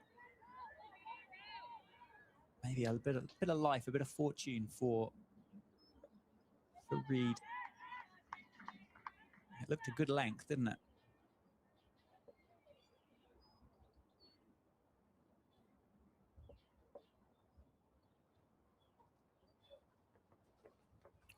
Just beat it for pace again. Maybe Reed looks to advance down the track, and Beth Gammon has a shy at the stumps from the keeper position. This is impressive pace early on from Ellie Anderson. Yeah, it's good. Good control as well. But you're right. The pace is the key factor here. It's beaten the Steelbacks batters for the 3 deliveries in a row that Anderson has bowled. It's almost broached the speed limit, because pace on so far has been an effective way at scoring runs. But if it's too quick to even get bat on, might have just found the answer. There's a bit of bat on that. Beats the fielder at mid-wicket. Little bit woody, but it's going to run away to the boundary. Fielder drags it up inside, and they're going to get back for 3 because it's a long boundary out to the floodlights over there. So maybe Reed will pick up 3, and Andy bit of runs there, because there's danger of the runs drying up from this end. Yeah, it was mistimed, wasn't it? It was a bit of a hack, a bit of bottom hand through the leg sides. I think probably the pressure of the pace here of Anderson just telling on that shot. Reed wanting to impose herself and not being able to do so at the minute.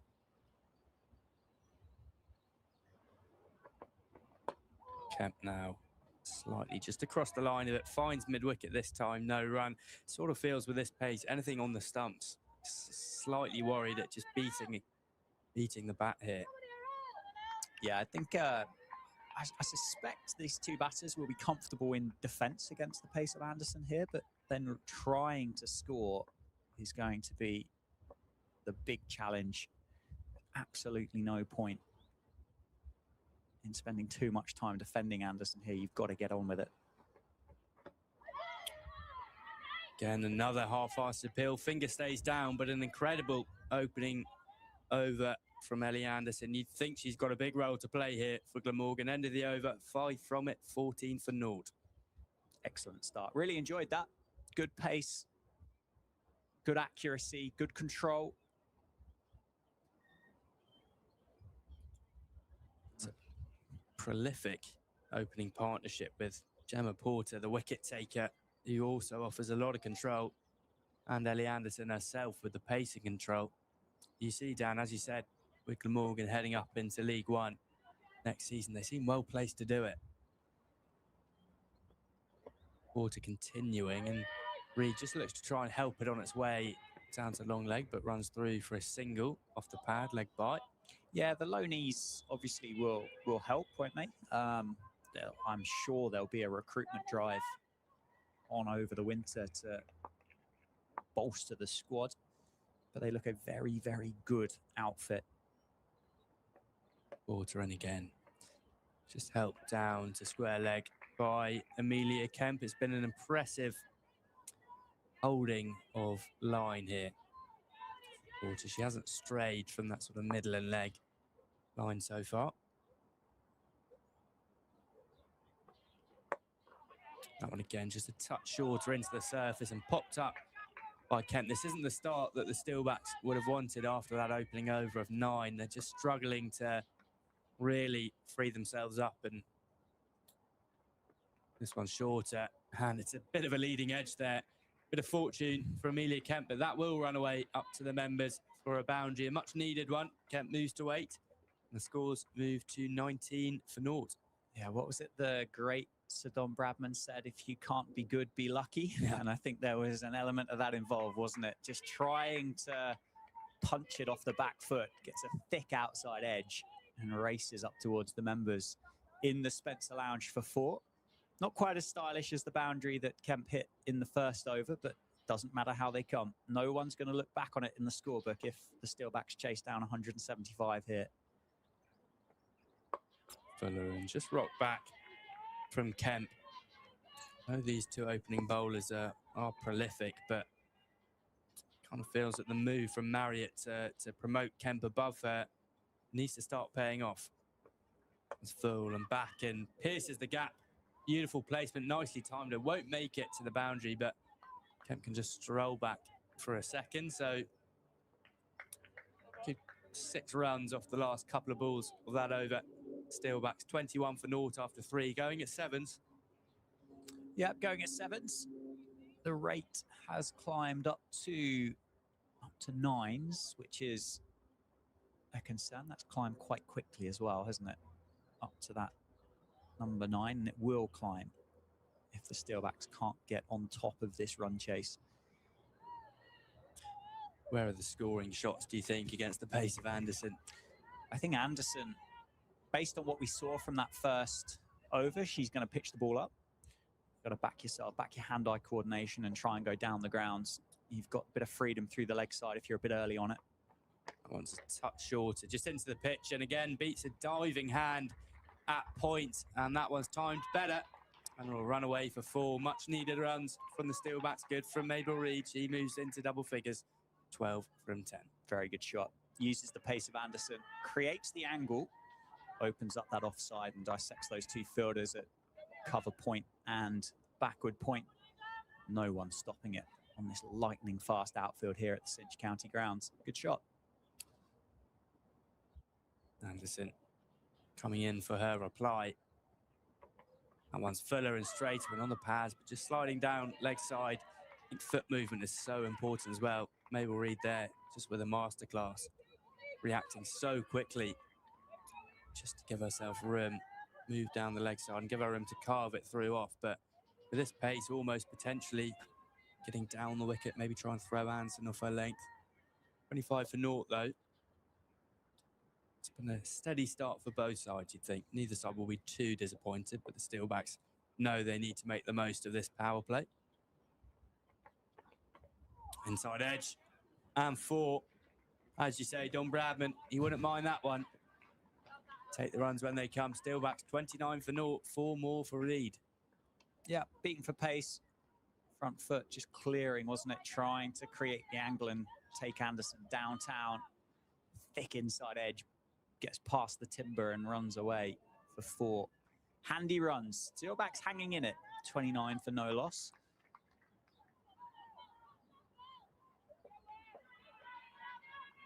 A fielder out at deep square leg and third man is the field for Anderson. Still in the power play, of course. This one, another nice hit, but finds the fielder. Good running, that from Amelia Kemp. That's pleasing to see. Urges Reid through for a single, and that's exactly what the Steelbacks will need to do throughout this 20 over stretch. Yeah, it's the dot balls, isn't it, that are going to kill this run chase for the Steelbacks. Can't afford too many, if any at all. Take the risks, put the fielder under pressure. You saw that exactly what happened there, taking on the fielder at cover point. Ball and slightly pace off, and just a bit of a spill behind the stumps from Gammon and Reid. Had a look. No run. Yeah, I think Anderson's just saw Amelia Kemp advance. Took the pace off of it, just ran the fingers down the side of the ball, take the pace out of it. Required rate back into the 9s. Last ball of this 3rd over. Steelbacks 9 from it so far. Short again and just cramps Amelia Kemp for room, but off the pad, and they'll run through for a single to end the over. Not a bad one. 10 from it, 31 for naught. Yeah, good start, good over. using the pace. Getting a little bit of fortune, but it doesn't matter, does it? 31 for no loss. 2 overs to go in the power play. Can the Steelbacks keep this up? Can they get a little bit ahead of the game? The worry is, of course, if they need to go at 9s for 14 overs with 4 Glamorgan fielders on the boundary, I suspect spin's going to have a big part to play in this fixture. Trying to generate your own pace is going to be tricky as Katie Cobb comes into the attack for the first time from the Lynn Wilson centre end. We will continue with spin. 2 fielders out on the rope on the leg side. Nicely timed, misfielded. Going to run away for 4.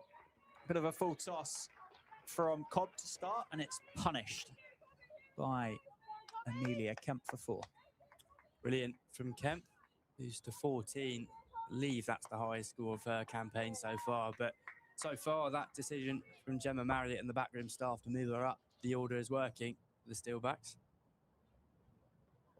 Nicely bowled, good reply. Sticking with that flighted delivery, this one just dropping at the right time. So boundary dot at the start of this over. And that's going to pierce the gap. I don't think there's enough willow on that to find the rope. Could be a look for a third, although they've been pretty sloppy on that second run. So they will stick with 2 and Kemp will keep the strike. So 6 off 3. Mabel Reid visibly frustrated with that. Feel there was a third there. The diving stopped. Great bit of work from the Glamorgan fielders out in the deep, but that's a run gone amiss. Offside again. That one better timed is going to run away for 4. Good over this for the Steelbacks. Good from Kemp. Very good. This from Kemp. Katie Cobb, she won't be happy. She's slightly planted the ball in the same place to start this over. She's a very effective bowler. 3 for 10. Just about a week and a half ago against Derby when Glamorgan bowled them out for 75. So they've got bowling talent. 3 for 10 off 2.3 overs was Katie Cobb, but she's been a little bit too predictable to start. Looks as if she's just going to leave a fielder out there at deep cover and bring in Daisy Jeans from long on to mid on. With a discussion out there from the captain, Lauren Parfitt, and Katie Cobb. I think the change is just going to strengthen the offside, but inside that 25-yard circle. So the 2 out will remain on the leg side. Full down the leg side. Cobb under pressure here. That one's trying to be a bit quicker and a bit flatter. That's the danger with those adjustments. She's wanted to straighten up a touch as well after offering a bit of width for Kemp. Well bowled. Good reply. Good comeback. Cobb will be desperate to get out of this over. 1 to go in it. It's conceded 11. Anything here will be a bonus for the Steelbacks at this stage. Fight it up. Dot ball to finish. Great response. Great end to the over from Cobb. Couple of dot balls. 42 for no loss after 5. Well, Glamorgan, 48 for naught after the power play. So a runnable 6 from this final over will draw the Steelbacks to parity. You'd expect a little bit more, but it was the Parfitt show. 30 off 20 she had reached by the end of the power play. Reid has 17 off 13, Kemp 20 off 17. They've been batting well in partnership. The opening bowlers of Ellie Anderson and Gemma Porter, very effective. Unlucky to go wicketless. But so far, the Steelbacks staying very much in this game. Yeah, hanging in there, aren't they? 42 for no loss. Managed to get that required run rate down under 9s. It's going to be Eve Jackson to replace Ellie Anderson from the David Capel end. Mabel Reid on strike. 17 off 13. Strike rate is up for Reid. It's going to be a big over for both teams here. As Jackson starts nicely and Reid is turned down for a single. Right decision from Amelia Kemp, I think. I really like Bethan Gammon standing up to the stumps. By no means is Jackson a slow bowler. That came in with a bit of pace, but just reducing the chance for Mabel Reid to use her feet and potentially put Jackson off her line. Smart work by the keeper. Yet to see the ball go into glove, but it's a tough ask.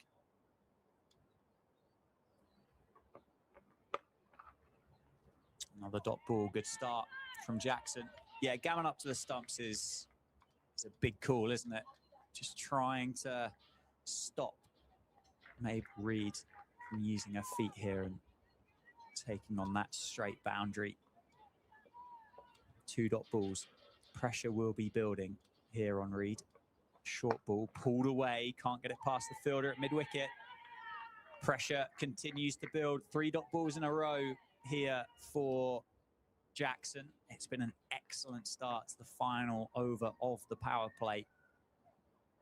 What you'll notice is that run rate will climb so quickly. Every dot ball here. That's excellent from Gammon. Very, very quick hands.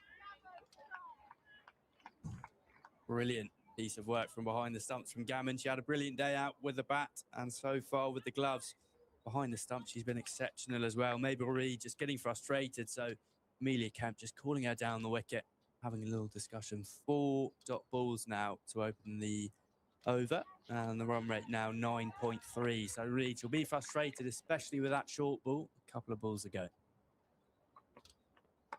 Width on offer, can't get it past the fielder. It's going to be important here. 5 dot balls here for Jackson. It's going to be so important here for Mabel Reid not to do anything silly.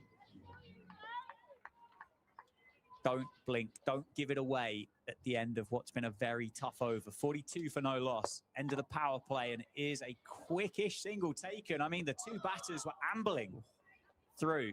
I think a direct hit there, and Reid would have been struggling.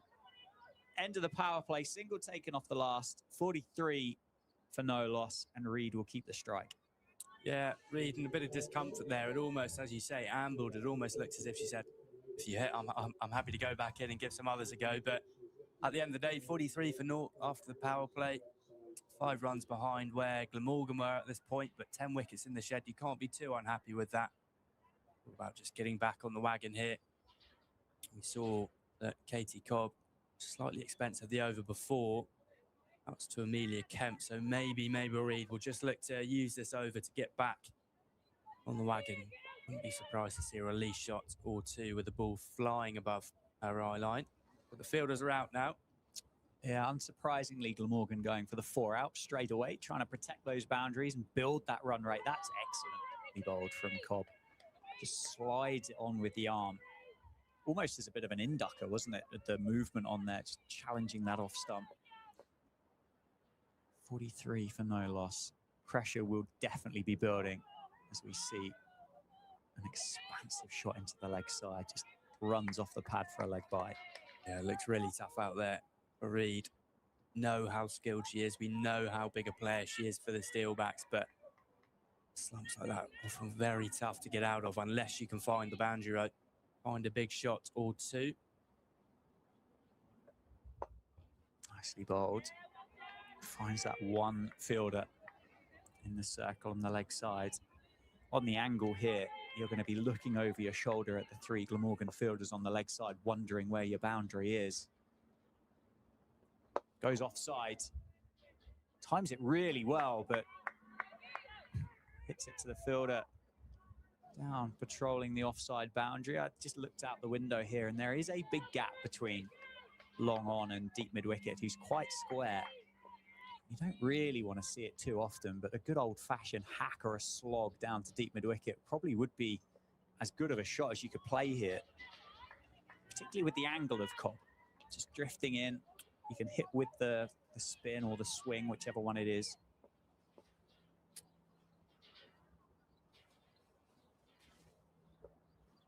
On the leg side again, a couple of wides in a row. So Mabel Reid, 18 off 21. As you say, I think that's the shot to go to, really. Anything straight enough, with enough time in the air, just get down and have a big smack at it. Was that attempted? It misses everything, keeper included. Just be the 1 by. Good over for Glamorgan. Won't be long, and that rate will be up into the 10s. To try and go at 10s for 13 overs is going to be a big ask, as another single is taken off the final ball of the over. Score is 48 for no loss. Yeah, it's a shame for the Steelbacks after 42 for naught after 5 overs. But you can't get it all on the batters. Bowling and the fielding in particular, actually, for Glamorgan has been exceptional, as we so often see around this circuit. They've been brilliant so far. But Steelbacks, you're just looking at that wickets column. They've still got 10 left. By no means is this the end of the road. Run rate 9.7. Going to have to force the issue sooner rather than later, though. 7 overs down already. Time has been flying here at the Cinch County ground. Yeah, it feels this two is a massive partnership, isn't it? They've both got the power to find the boundary rope. We know Gemma Marriott's got the power to find the rope. It's into the thigh pad, another dot ball. And then with the likes of Beth Ascott, Alicia Pressland, quick between the wickets, don't necessarily possess the power to try and go at 10s, or maybe 11s or 12s. So first look at Clara Thakur and Emma Gibbs, and then you're into the bowlers. So yes, there's 10 wickets left, but these two are going to have to do a lot of the work. And it must be challenging to try and balance that risk and reward here. And to your point about Beth Ascott and Alicia Preston, this Glamorgan team, we've seen a marked difference of how they approach their time in the field. It's going to be tougher to grab singles. Yeah, nicely played. It's going to be 4, actually. Just uses the pace. No fielder down there. I was quite surprised. It always feels like there's a fielder located at deep third, but there wasn't this time. Guides it off the face of the bat, runs away for 4, and brings up the 50 for the Steelbacks. Much needed boundary. Much needed indeed. It's been a while since the last one. They started to dry up, but brings up the 50. Unbeaten 50 partnership. Can't complain. Amelia Kemp, 26 off 23. She's been hitting the ball very nicely. She's found a few fielders, and Reed just at the other end, slightly struggling, 18 off 22. Nicely bowled. Yorker. Kemp gets herself outside the line of off stump. Scampers through for a leg bite. Argue a slight difference here is that while they're running well for the single, it's almost pushing hard for the potential of a 2, is what Glamorgan did sublimely in the first innings. Short ball, pulled away, bit of a top edge. Does it go to the fielder? No.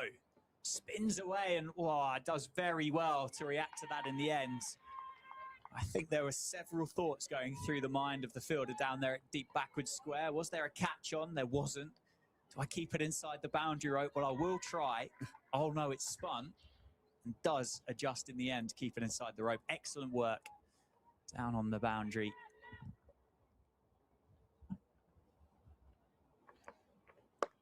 Down the grounds. Again, just going to be the 1. Good shot from Reed. And after the couple before, she'll be hoping to use that couple of nice strikes just to find a bit of rhythm again. She gets the single to end the over as well. Keep her on strike, 21 off 24. Steelbacks 57 for naught, 118 to win. Currently going at 7s. Need just under 10s now. So it's a tall order. But these two, as Dan mentioned earlier on, just such an important partnership.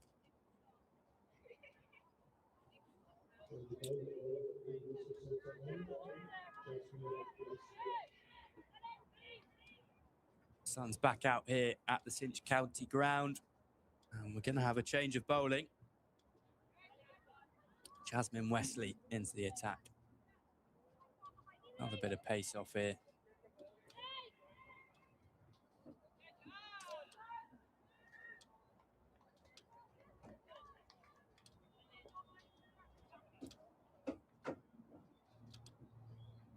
Yeah, just working the field is Lauren Parfitt, but Wesley ready to fly it. This one's slightly wide, but pace off is hard to muscle away there for Mabel Reid.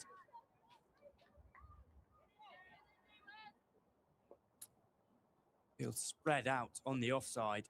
So you can look at a few of these. Just tempting that edge. And here's the reverse sweep, and it's timed perfectly. That's an incredible shot from Mabel Reid. It'll run away for 4. She moves to 25, and that's the shot that was her downfall last week against Middlesex. But this innings has been such a different one. And in an innings where she's needed a bit of flair, she's needed something to move for her. There's no one down there at third man, and she'll help herself to 4. Fantastic shot.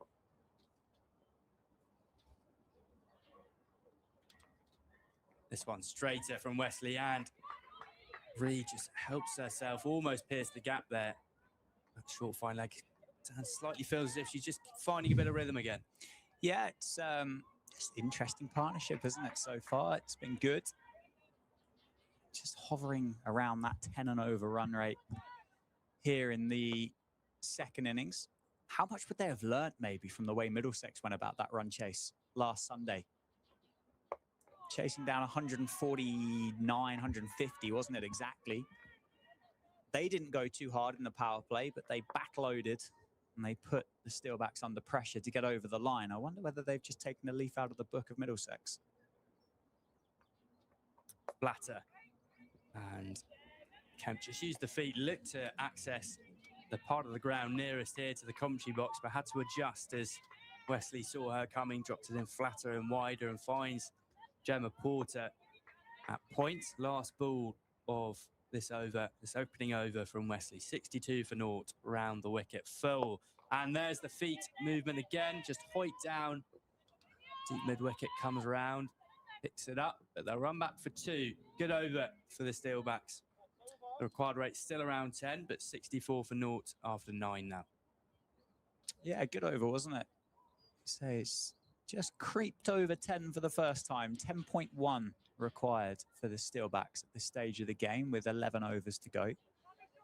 So 111 to win. They are going just over 7, so they will have to accelerate.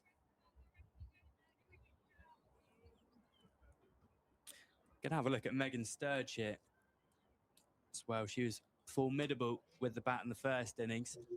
Glamorgan go on to win this game. You could argue largely down to her 42 of just the 25 deliveries and only 5 boundaries in that. It's a masterclass in running with her partner, Bethan Gowan. But here she is, and there's the reverse sweep again from Reid. Gets it finer this time, perfectly timed. Runs away for 4 more. Yeah, putting plenty of muscle behind the reverse sweep this Friday afternoon. Not trying to use the pace, really trying to hit the ball, which I'm enjoying. Quite like that from Sturge as well. It looks a bit like a carom ball, actually. Just like pushed out the front of the hands or flicked out the front of the fingers. A little bit of Sunil Narayan about it. Such an effective cricketer, such a key component to this Glamorgan side. Doesn't always get the plaudits with the top order that Glamorgan have, but today she deserves a lot of it. 107 runs now. Steelbacks require as that's bowler. Stumps. Excuse me. It's the Sturge-Gammon combination again. As we become used to in that first innings, that partnership electric behind the stumps from Beth Gammon. Completely confused me. Looks as if it was bowled. The gloves move so quickly. But brings an end to Mabel Reid. Didn't always look comfortable. Looked to start finding her feet out there with a couple of nice reverse sweeps, but she's now gone for 30 of 29 deliveries. I think your mistake there, to be fair to you, highlights the brilliance of Beth Gammon with the gloves on. It was so close to leg stump. Beth Gammon would have been unsighted for a period of time there as the ball travelled past the bat of Mabel Reid and the body, but gets into position and really quick hands to whip the bails off. Exceptional piece of wicket keeping. It's an incredible piece of work. Reid just lifted the foot a touch. And the focus down the leg side, slightly blocked visibility. Good take and straight back to the stumps. Really nice piece of work there. And as I say, Sturge and Gammon combining again. But it's going to bring to the crease the Steelbacks captain, Gemma Marriott. Tactical decision. Sam, would you say it was one that paid off? 50-50, I'd say. I'll take that. I think it'd be really hard to say yes definitively, but I mean, it was a 68-run partnership, but the run rate has climbed. So it's yeah, it's a tough one to say definitively, isn't it? Exactly. Sixes and sevens is Sturge. And again, driven really nicely from Marriott, but she'll find the fielder out deep cover. Just had to reach for that one, but timed to perfection. Marriott, 28 from her, 21 last week against Middlesex before being ran out. She was looking nice as well. So it's not a shame for the Steelbacks to see her out there. It is a shame to see Mabel Reid back in the pavilion, but she couldn't quite get going. As I say, just looked to be kicking into that fourth, fifth gear. Cut short by the brilliance of Sturge and Gammon. This one swept down by Kemp. I think maybe rocketed off the pads and finds short, fine leg, no run. I think I'd probably go a little bit closer to the partnership or the decision to open without Marriott. Moves her feet and just beats the fielder. It's a diving hand at mid-off. The captain there, Lauren Parfitt. Brilliant shot from Kent. We've seen her move her feet a lot today. Almost tempted the outstretched hand of Lauren Parfitt, but it's full nonetheless. Nice shot, isn't it? Down the ground. Just gets enough bat on it. That's all you need to get it over the fielder at mid-off. And again, finds the bowler back up the pitch. Sturge, 9 so far. 9 from the over, but the big wicket of the brilliant Mabel Reid. So advantage Glamorgan at the halfway stage. Steelback 73 for 1. Still need 102 over 10 and over. Yeah, very much advantage Glamorgan here. And the big question's going to be is when do the Steelbacks go? How long are they prepared to let this innings build and develop and grow? What are they? It's a required rate of 10.2 now. Are they prepared to let it grow to 12 before it's a everything must go style batting? Well, as you said earlier on, as Wesley's going to continue here. Straight ball, just tapped down from Mabel Reid. Pushes through for the single. That's good bit of running, good bit of pressure on the fielder as they run through. But as you said, Dan, you just have to look at that last week's game. I think Middlesex got up to 15, 13 and over at the back end, but all you need is 1 or 2 set batsmen. It was Finty Trussler and the captain, Saskia Hawley. As Kemp moves her feet again, this time just adjusts, drops the hands, taps it down into the onside and runs through for 1.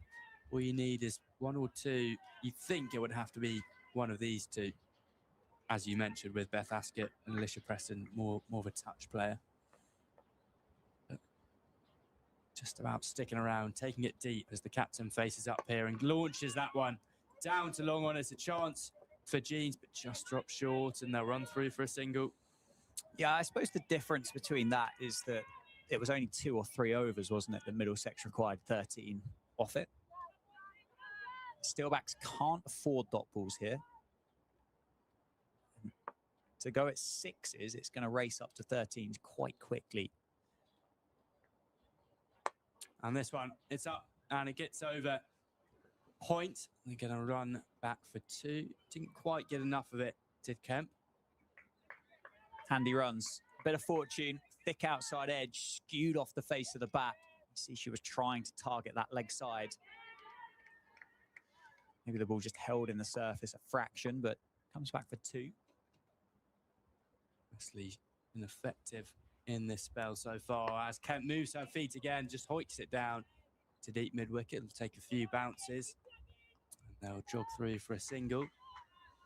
Kemp's moving her feet more often than not, getting down to this pace off in the last couple of overs. Big backswing, good speed on the bat, but didn't quite pick that one up as the captain now faces up. Lighted again, and this one is picked up. But again, just slightly beats the deep mid-wicket.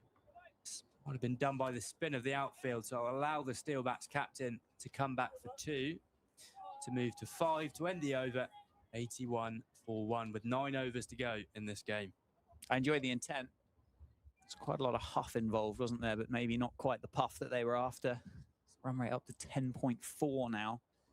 Interesting there that the fielder didn't come in to try and take the catch. I think probably erring on the side of, well, Steelbacks need 10.5 and over. Quite happy just to keep the run rate down.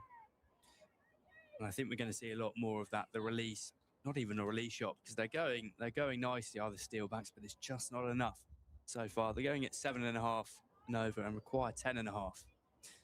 So the captain and Kemp, they've got a lot of work to do with 9 overs to go, 94 runs to win. Already 9 extras here from Glamorgan, so that's just something I'll be watching. But Sturge is going to continue. Swept from Kemp. Gets a bit of a bottom edge on it, perhaps, but it's going to run away before down to the shortened boundary. As we mentioned earlier on, Kemp is playing a fine innings here. Moves to 37. 41. Handy runs, wasn't it? Just a real fine bottom edge on it, but enough bat to give it that extra bit of momentum to help it run down the slope here. Find that boundary. Don't mind a bit of fortune. Certainly didn't mean to hit it that fine, but it doesn't matter. She's on 41. Here comes Sturge again, gives it air. Kemp just shuffles down, has a look, but Cameron is on that quickly, and I wouldn't be taking a single to that arm, I'll tell you that for free. That's really well bowled. Just watches Kemp, sees her advance and floats it up. This one flatter and bowled. Masterful piece of bowling from Megan Sturge. She's having the game of the season, potentially, for her. Just flatter, saw Kemp coming, as she so often did in these past few overs, and just dropped it flat and quick and finds middle stump, and Kemp has to go. She's played lovely innings, 41 from 36, but both openers back in the sheds for the Steelbacks, and this game is slipping away from them. Yep, good innings. As you said, 41 off 36. One of those strike rates that probably needed to be there at the end to go and accelerate and pick it up. Yes, it's a good number. Has taken 6 overs of the 11.5 out of the game. 85 for 2. Steelbacks in a bit of a hole. But a good innings nonetheless, and a warm round of applause as she makes her way off the ground. Well, interesting decision here.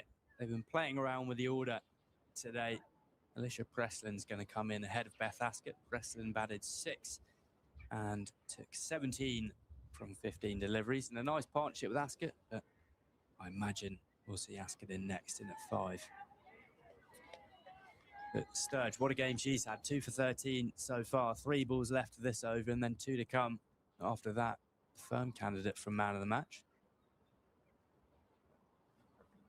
This one, bit of an arm ball and finds points.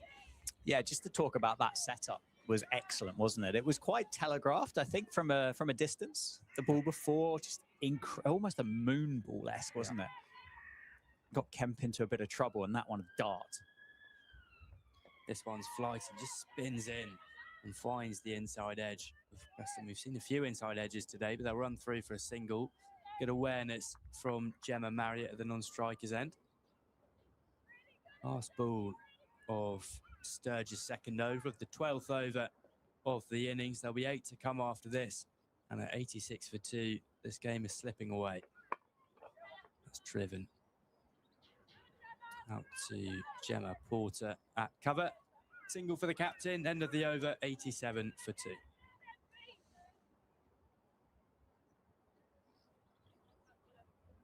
Yeah, 12 overs done now. 88 runs required. At exactly 11 runs and over here for the Steelbacks at the Sidge County ground. If they are to chase this down against Glamorgan and be victorious, a lot of work to be done. But they were on the receiving end of a similar run chase last Sunday against Middlesex. Have they backloaded this? Have they teed it up in a similar fashion? As Katie Cobb returns to the attack for Glamorgan. 2 overs, none for 15 so far for the Glamorgan spinner. Just really trying to bowl those ones that just drift into the pads. Yeah, I think Cobb is... I don't think Gemma Marriott will mind this decision from Glamorgan to turn to Cobb. She can take wickets, but she can also be expensive. Nicely bowled. Up under the eyes of Marriott.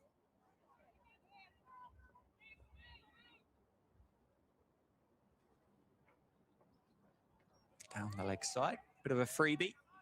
Have to reload and bowl that one again. Good bit of work from Bethan Gammon behind the stumps. Seriously impressive wicketkeeper. If I'm in Div 1, I'll be taking a good long look at her this season. Yeah, if my memory serves me right, I think Beth Gammon went through the Western Storm Academy and pathway, which obviously then evolved into what is now Somerset, isn't it? I don't know at what point Bethan Gammon no longer was part of Western Storm and went to Glamorgan or stayed with Glamorgan, but been very, very tidy with the gloves behind the stumps and had a very good innings as well. Good all-round performance from the wicketkeeper. Confusion, there is a single taken in the end. Wasn't quite there, I don't think, when Preston called yes, but there was in the end. They can't afford the dot balls. That's what's going to really crucify the innings here for the Steelbacks. Even singles now are going to cause that run rate to creep. It's up to 11.3. It's been a good over from Cobb. One flighted up and a dot ball.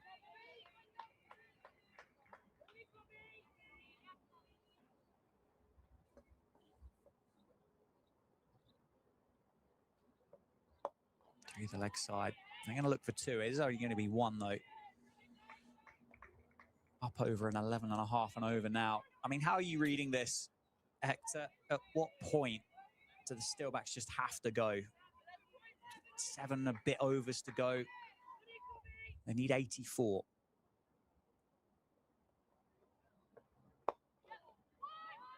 Well, I'd argue to go now might be a little bit silly, as you said, with Ascot, Clara Thacker, more touch players. They can run fast, but I think these two have got to stay around for a while. I'd say with 5 overs to go, you really can't.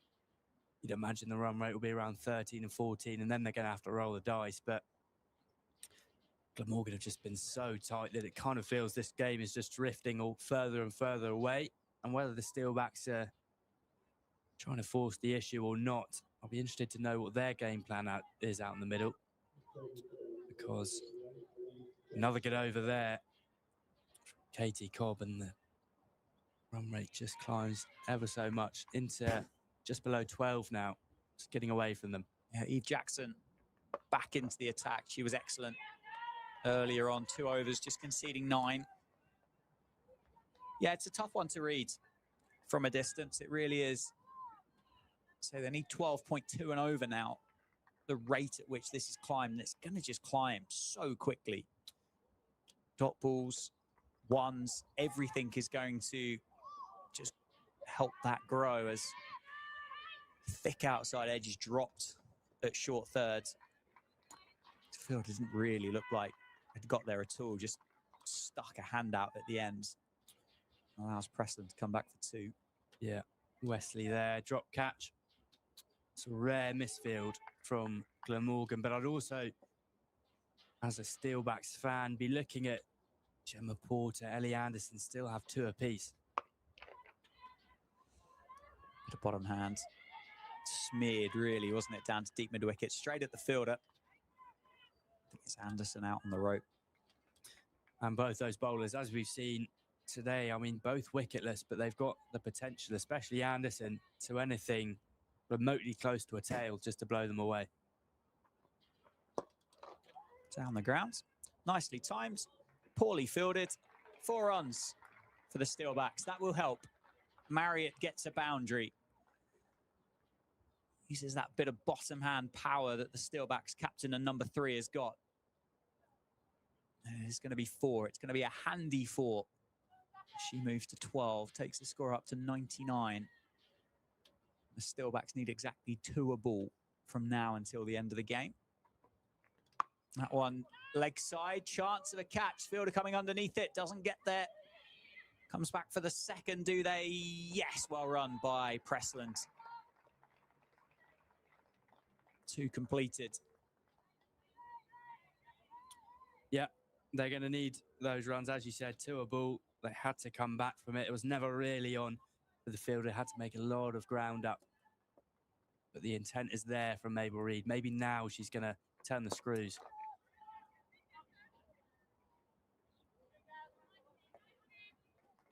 Yeah, there's a buzz about the Glamorgan 11, though, isn't there?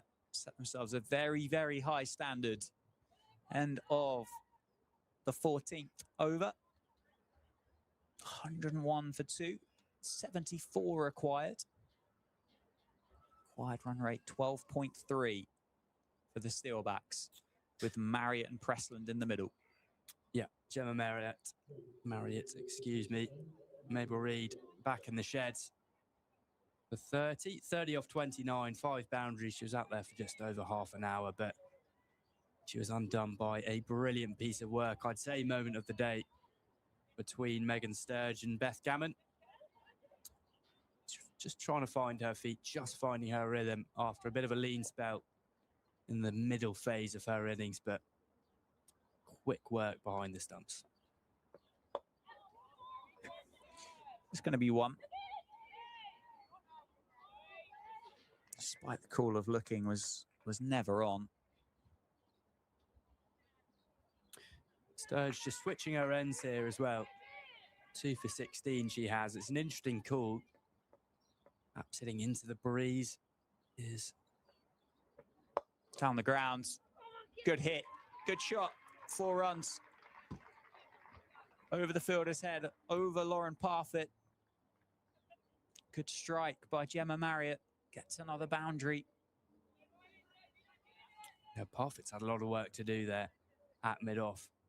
It's arguably been the most effective scoring shot for the Steelbacks today, just up and over, or indeed along the ground straight. We'd expect to see a few get down on one knee shots. There's a deep mid-wicket out there, though. Onto the thigh pad, well bowled. Sturge it is with a change of ends. 2 wickets to a name so far for the Hampshire Loney. Excellent all-round performance.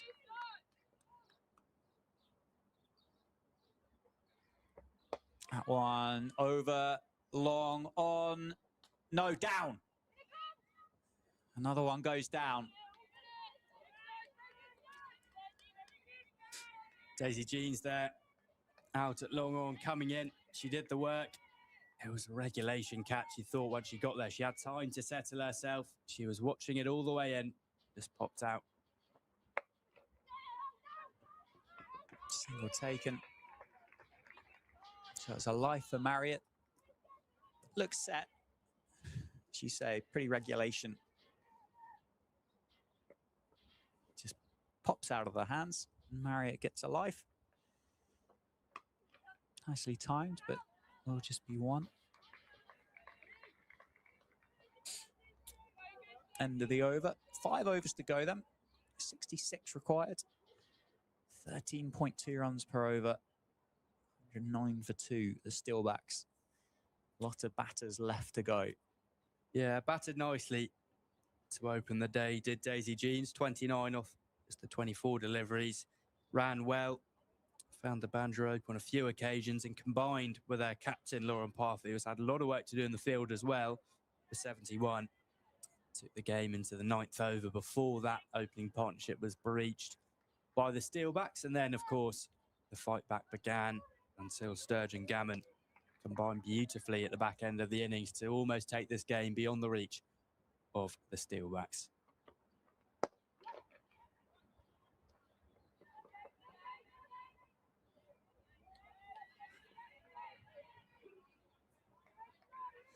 Yep, interesting.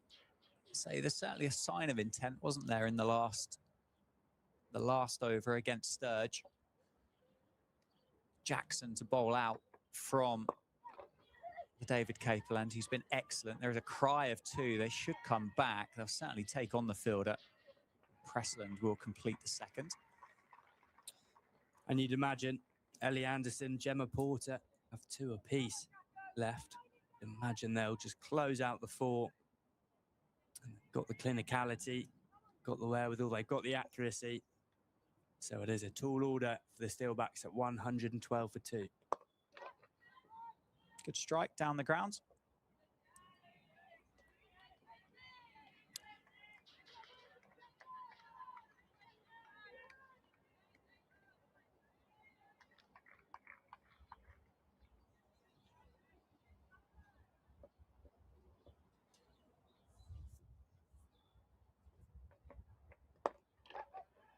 Just one.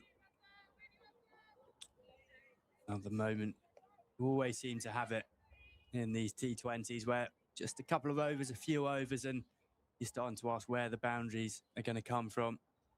Jackson's been so accurate, as have the remainder of the Glamorgan bowling cartel.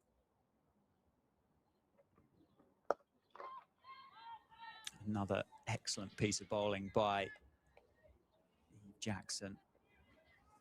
It's been superb. The Steelbacks just haven't been able to get her away at all. She's conceded 24 with 1 delivery left in this 4-over spell.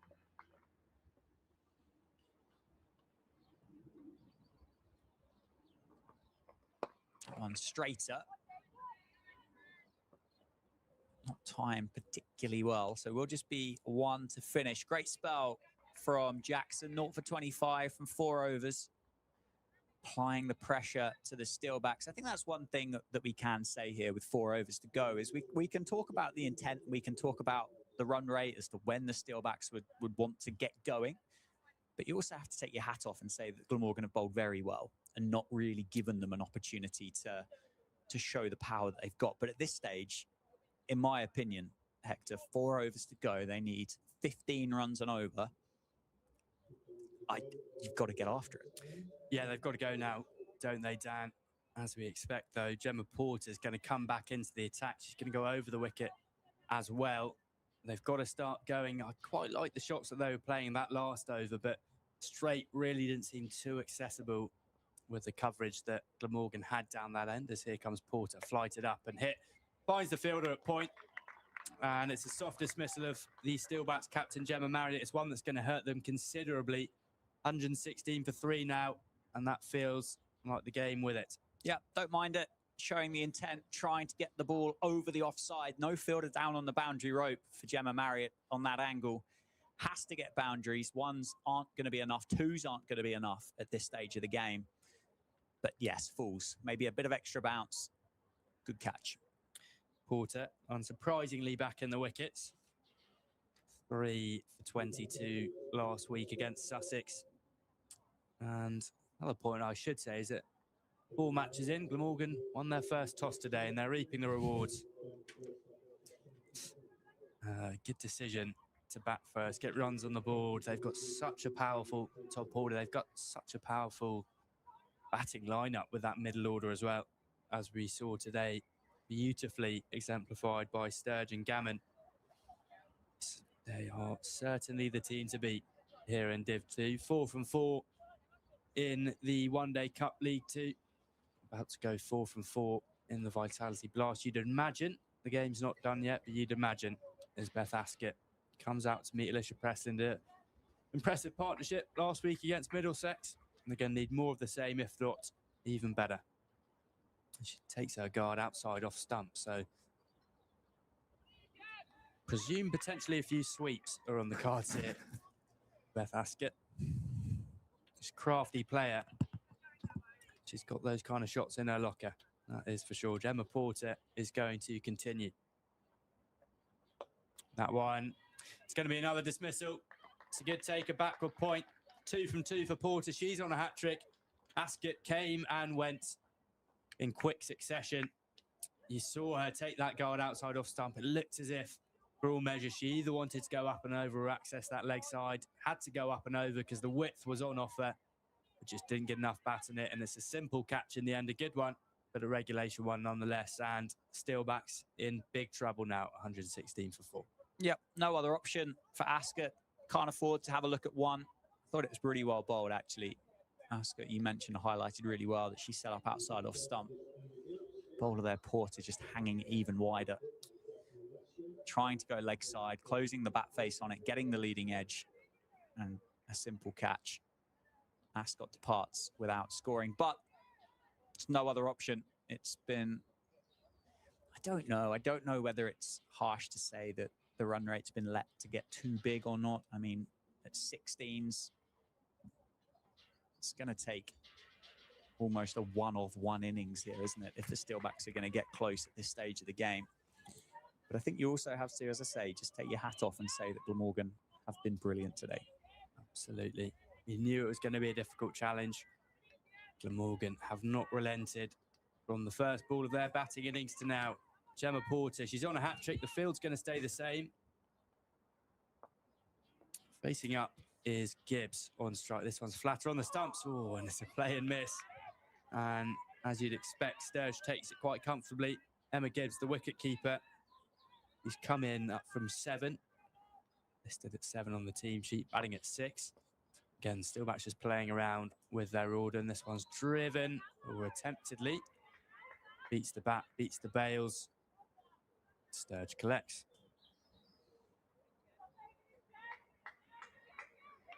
Two fielders, Long, Jeans and Megan Sturge it is. Just protecting that on drive, off drive, anything straight down the ground, hard to access. You've got a deep cover, a deep mid-wicket. So again, it's another player miss. One ball to come here before marking it down in the scorebook as a double wicket maiden for Porter. Such a formidable bowler, such a vital player for this Glamorgan side, but they have so many. This one swept nicely from Gibbs, but it'll find deep mid-wicket. Nicely attacked, good throw in. 1 from the over, but 2 wickets in the opening 2 balls. Brilliant from Gemma Porter. Yeah, good over. Good over, picking up 2 wickets of the 2 Steelbacks batters, trying to really accelerate, put their foot down here. 17 for 4 now. 19.5 runs per over required. Yeah, and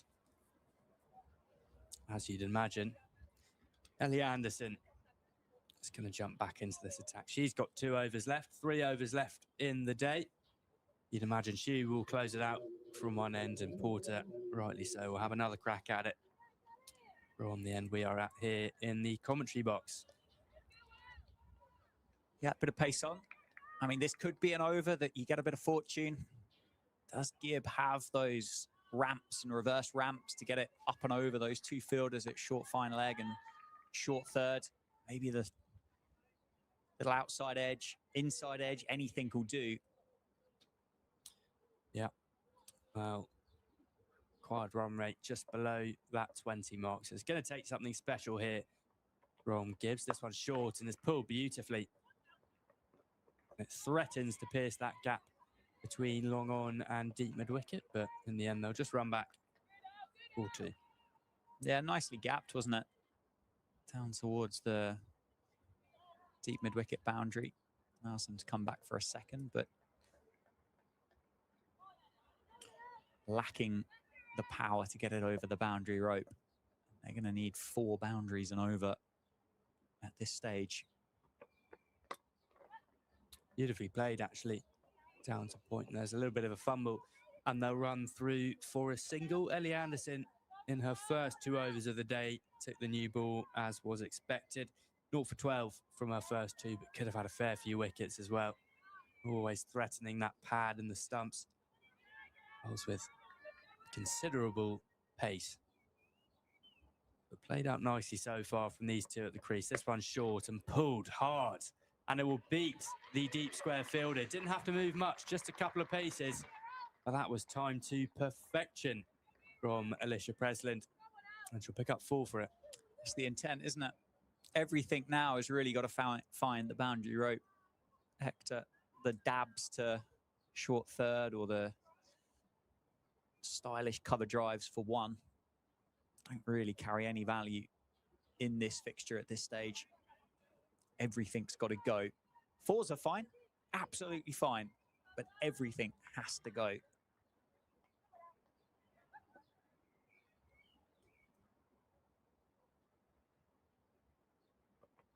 That pace off, slow ball, well bowled, smart cricket, slightly wider, and Preston just looked to access that leg side again. Bit of a hike.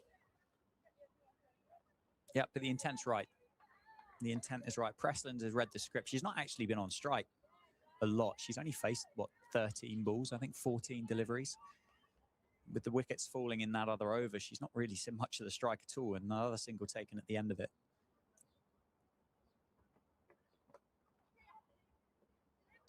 Yeah, you take those.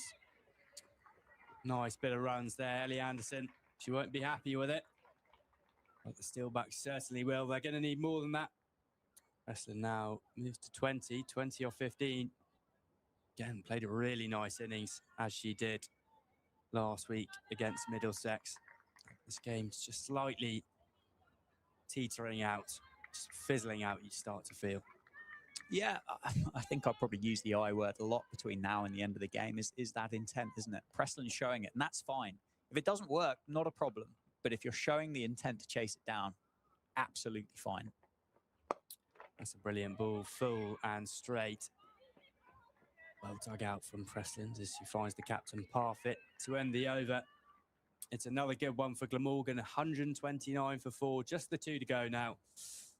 And 46 required from the Steelbacks. Yeah, probably the best result really for the Steelbacks there, that single being taken. It was nicely timed. It was a powerful shot by Presland, but she's kept the strike. I think that's going to do Steelbacks the favours here. Need 23 per over, so 4 fours in each of these final 2 overs, and the Steelbacks will get over the line. And Presland has shown the minerals and shown the mindset to want to get after it. And as she exemplified there, back to the bowler. I think more than anything, Dan, we knew Glamorgan were going to be tough. We knew they're the team to beat. This one's flat on the pad. Finger goes up. And Preston's got a handy innings, 21 from 18. It was creative. It was full of intent, as you say, Dan. But Gemma Porter's such a brilliant bowler. She was bound to pick up another one soon. That's her 3rd of the day. 3 for 16. She has now 129 for 5. Yep. Cameo, wasn't it, from Presland? 21 for being trapped LBW. She could certainly walk off with her head held high. She certainly played her part. Lenny Sims, it looks like, is walking out to the crease. But as I was saying before the wicket fell, I think more than anything, the Steelbacks will actually be quite happy with how they've played. I know it hasn't been perfect, but with a team like Glamorgan, you really do have to bring your A game. I think they've competed nicely. They stuck in it after a good opening partnership in the first innings. I've learned a lot in the field. And as, yeah, a few handy runs there, as we see with Alicia Preston. But Lenny Sims now, as charges down the wicket. Shout for stumps. Might not have been a bad one. Great bit of work, as always, from Bethan Gammon. But the umpire's finger stays down.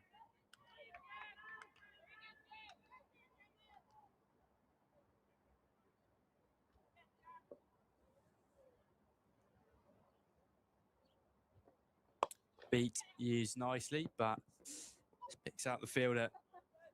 Megan Sturge out there, so they'll just run through for a single from Sims. Not timed particularly well.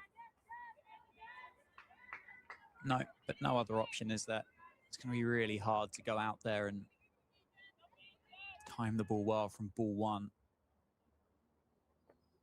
Reverse sweep from Emma Gibbs. That's a brilliant shot. It's creative. Seen it a few times today. And contrary to what we saw last week, it seems to be the shot that's yielding most of the runs, especially with this field that Glamorgan have set. Yeah, it was nicely timed, wasn't it? Nicely executed. Just proves that you don't always have to rely on that bottom hand and the boundaries down the ground. Bit of creativity. No fielder down there. Beats the 1 at short third and runs away up to the boundary for 4. Flatter from Porter on the pads. Finger goes up. That's the fourth. You just sensed that Porter was going to chuck that in a bit flatter. I'd like to see a replay. But it's 4 wickets for the formidable Porter to end the over and to end her spell. 4 for 21 from 4 overs. Absolutely brilliant. And with 1 over to go, the game is now well and truly out of reach. 41 runs to win. Your thoughts, Dan? Yeah, it's been a pretty one-sided affair, hasn't it? When you look back on all of it, it's Glamorgan outshone, outclassed, outpowered the Steelbacks here at the Cinch County Ground on this Friday afternoon. I'd say the Steelbacks bowled pretty well throughout the course of the innings. It looked for a long time that Glamorgan could have been around that 200 mark at the start that they had, but they fought it back well. They really did put a bit of a strangle on it, particularly Anisha Patel, Lenny Sims, Ella Phillips. I suppose the question would be is, could they have bowled that extra over from Anisha Patel? Could that have just held a couple of extra back? It was an expensive end with the 2 seamers. Ellie Anderson is going to finish up today's proceedings, and the scoop is out. It's actually played nicely, but it finds fine leg. It's another wicket. Lenny Sims this time. Anderson certainly deserved it. First wicket for her today. She has 1 for 24. And the Steelbacks just unravelling. Yeah, very well deserved for Ellie Anderson. Have very much enjoyed the pace that she's bowled at from the David Capel end. It's been a real point of difference, I think, in this fixture. The pace that Anderson has injected into the bowling attack. Mabel Reid and Amelia Kemp, both seamers, but you'd say Anderson would be quicker than the pair of them. Yeah. And it's been good to watch. It's been fun to watch. Kind of stifled that power play. They weren't able to get hold of Anderson. They weren't able to pick her up. She's got the job to do at the death. I mean, she'll be delighted at the fact that she's got over 40 runs to bowl at in the final over. Have some fun with it. Well, it's a quick turnaround for both teams. Glamorgan back to Wales this Sunday, the 7th of June, 2:30 kickoff. Playing the Kent women's side. For Northants, it's away after back-to-back home matches. Away to Leicestershire on Sunday as well. Kicking off at 10:30 in the morning. So it's an early start. If you'd like to follow that on the Leicestershire streams. This one's a beautiful way to get off the mark here from Ella Phillips. Just up and over, square leg. And as we say, with the pace of Anderson, it took no time to reach the boundary rope. Yeah, nicely picked up, wasn't it? She's using the pace and no fielder down there. What have we got? 4 to go. 4 to go. Couple of no balls. Might have a game on our hand here. No balls, 3 hits. Yeah. Some wides. Couple of 5 wides. Yeah. Don't go amiss. 37.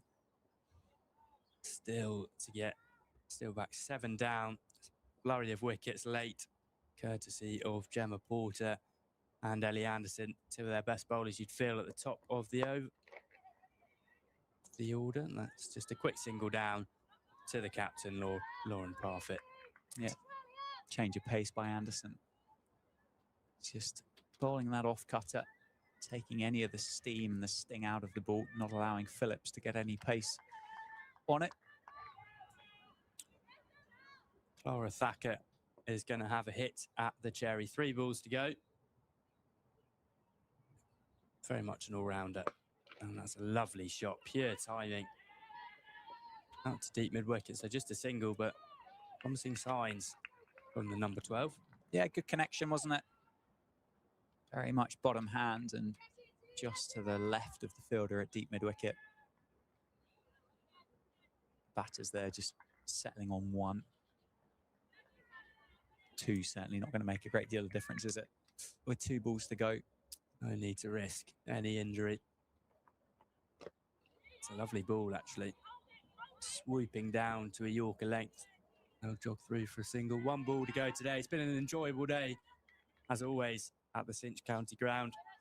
It's been an exemplary show of cricket, courtesy of the travelling Glamorgan, and the Steelbacks have had their moments too. Started off nicely with Amelia Kemp up at the top of the order, but here we go. Here is the final ball of the day.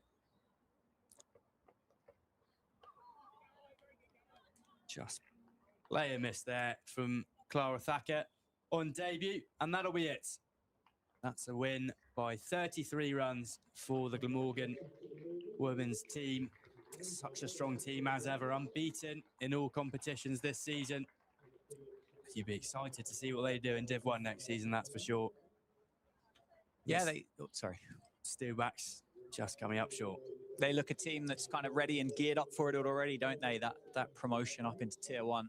Very good performance all round. Bat ball, maybe the fielding you would say was the facet that's just let them down a fraction. The drop catches for both teams throughout the course of the game.